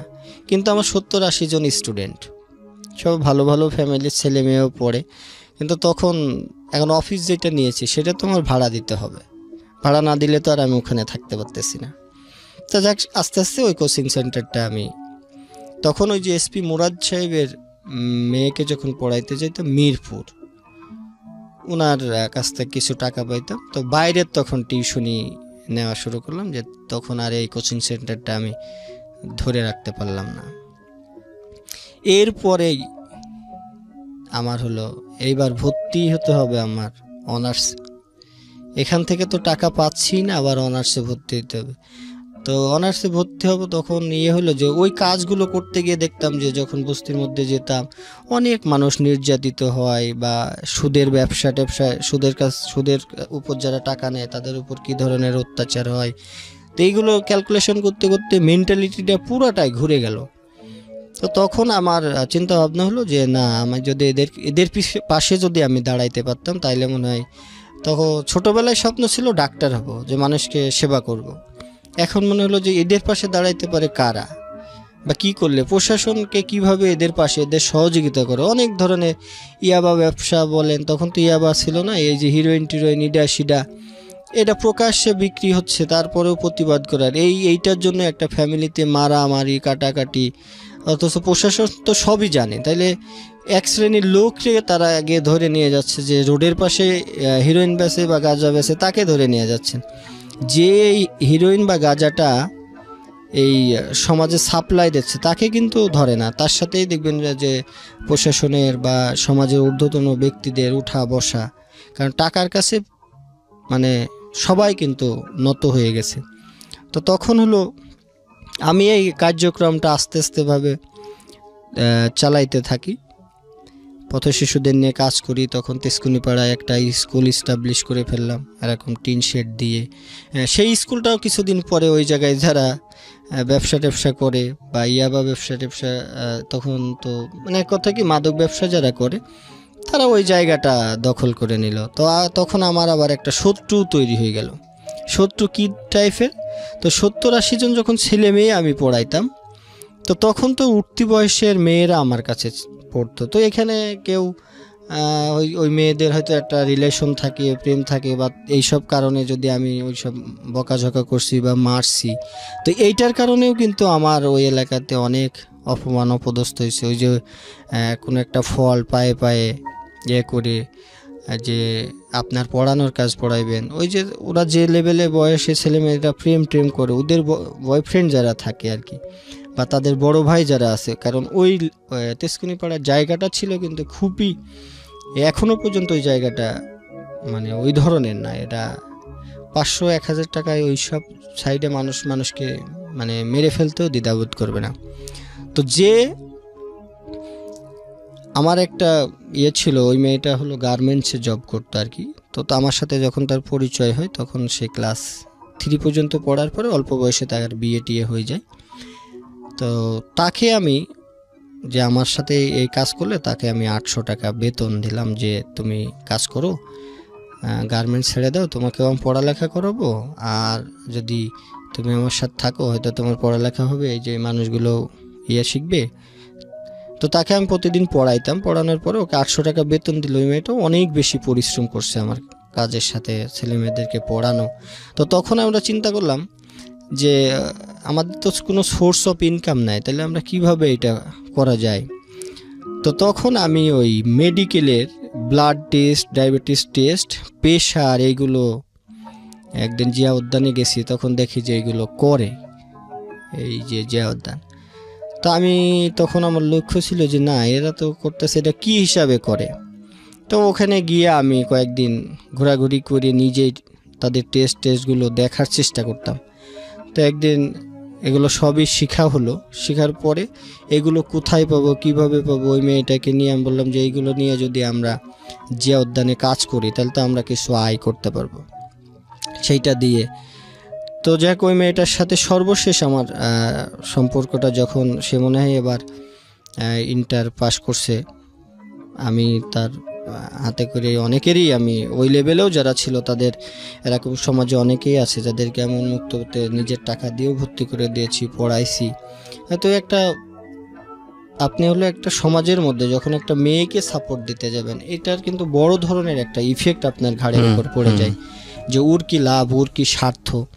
তো ওই মেয়েটার সাথে, ওই মেয়েটাকে সব তখন বলেছিলাম যে কখনোই একটা জিনিস আমার সাথে মিথ্যা বলবা না, আর যদি তুমি ইয়ে করতে চাও তাইলে কখনো যেহেতু প্রেমটা করো না, তাইলে হয়তো আমাদের এই কাজের উপরে বড় ধরনের ইফেক্ট পড়বে। তো মেয়েটা যখন লেখাপড়া ম্যাট্রিকটা পাস করলো, তখন তার চাহিদাটা সে আর নিজেকে আর কি কন্ট্রোল করতে পারলো না। তোর কারণে কিন্তু আমি ওই জায়গাতে প্রচুর মার খাইছি। মানে ও আপনাকে লাভ করতো না, ও আমাকে লাভ করতো না, ও একটা ছেলের সাথে প্রেম করতো। তো বাড়িওয়ালা যে ছিল সে আমার কাছে অভিযোগ দিছে যে এরকম আপনার ওই মেয়েটা কিন্তু প্রেম করে, এরকম একটা ছেলে কিন্তু তার। তো আমি বললাম যে না, ওর হয়তো এরকম কেউ হবে। তো এইটার পরে সে বললো আমার সাথে একটা মোটামুটি রাগারাগি। তো একদিন গেছি, গিয়ে আমি বিচার করতে গিয়ে, যেহেতু ওখানে তখন ছাড়ছিলাম, আমার কথার একটা মূল্যায়ন ছিল। বিচার করতে গিয়ে ওই যে আমার কিছু ছাত্রীদের হয়তো বয়ফ্রেন্ডরা ওখানে ছিল, বিচারটা পুরা আমার প্রতি মনে করেন যে বেশ, যে আপনার ইয়ে কি, তখন আমার ওখানে অনেক মারধর আমি খাইছি ওই মেয়েটার। তো তারপরে ওই সব কারোর প্রতি আমার কিন্তু কোনো ক্ষোভ নাই। যে তখন ওই মেয়েটাকে বলে আসলাম যে দেখো, তুমি হয়তো একটা জীবনে শিক্ষা দিলা, এটাও আমার একটা শিক্ষা, এটা আমি অর্জন করে গেলাম। এই এলাকাতে হয়তো এখন আমার একটা দুর্নাম হয়ে যাবে, তবে সম্মান যদি আল্লাহ দেয় বা আমার চেষ্টা থাকে, তাহলে এগুলো আবার আমার রিকভারি হয়ে যাবে। তো তখন আমি ওই এলাকাটা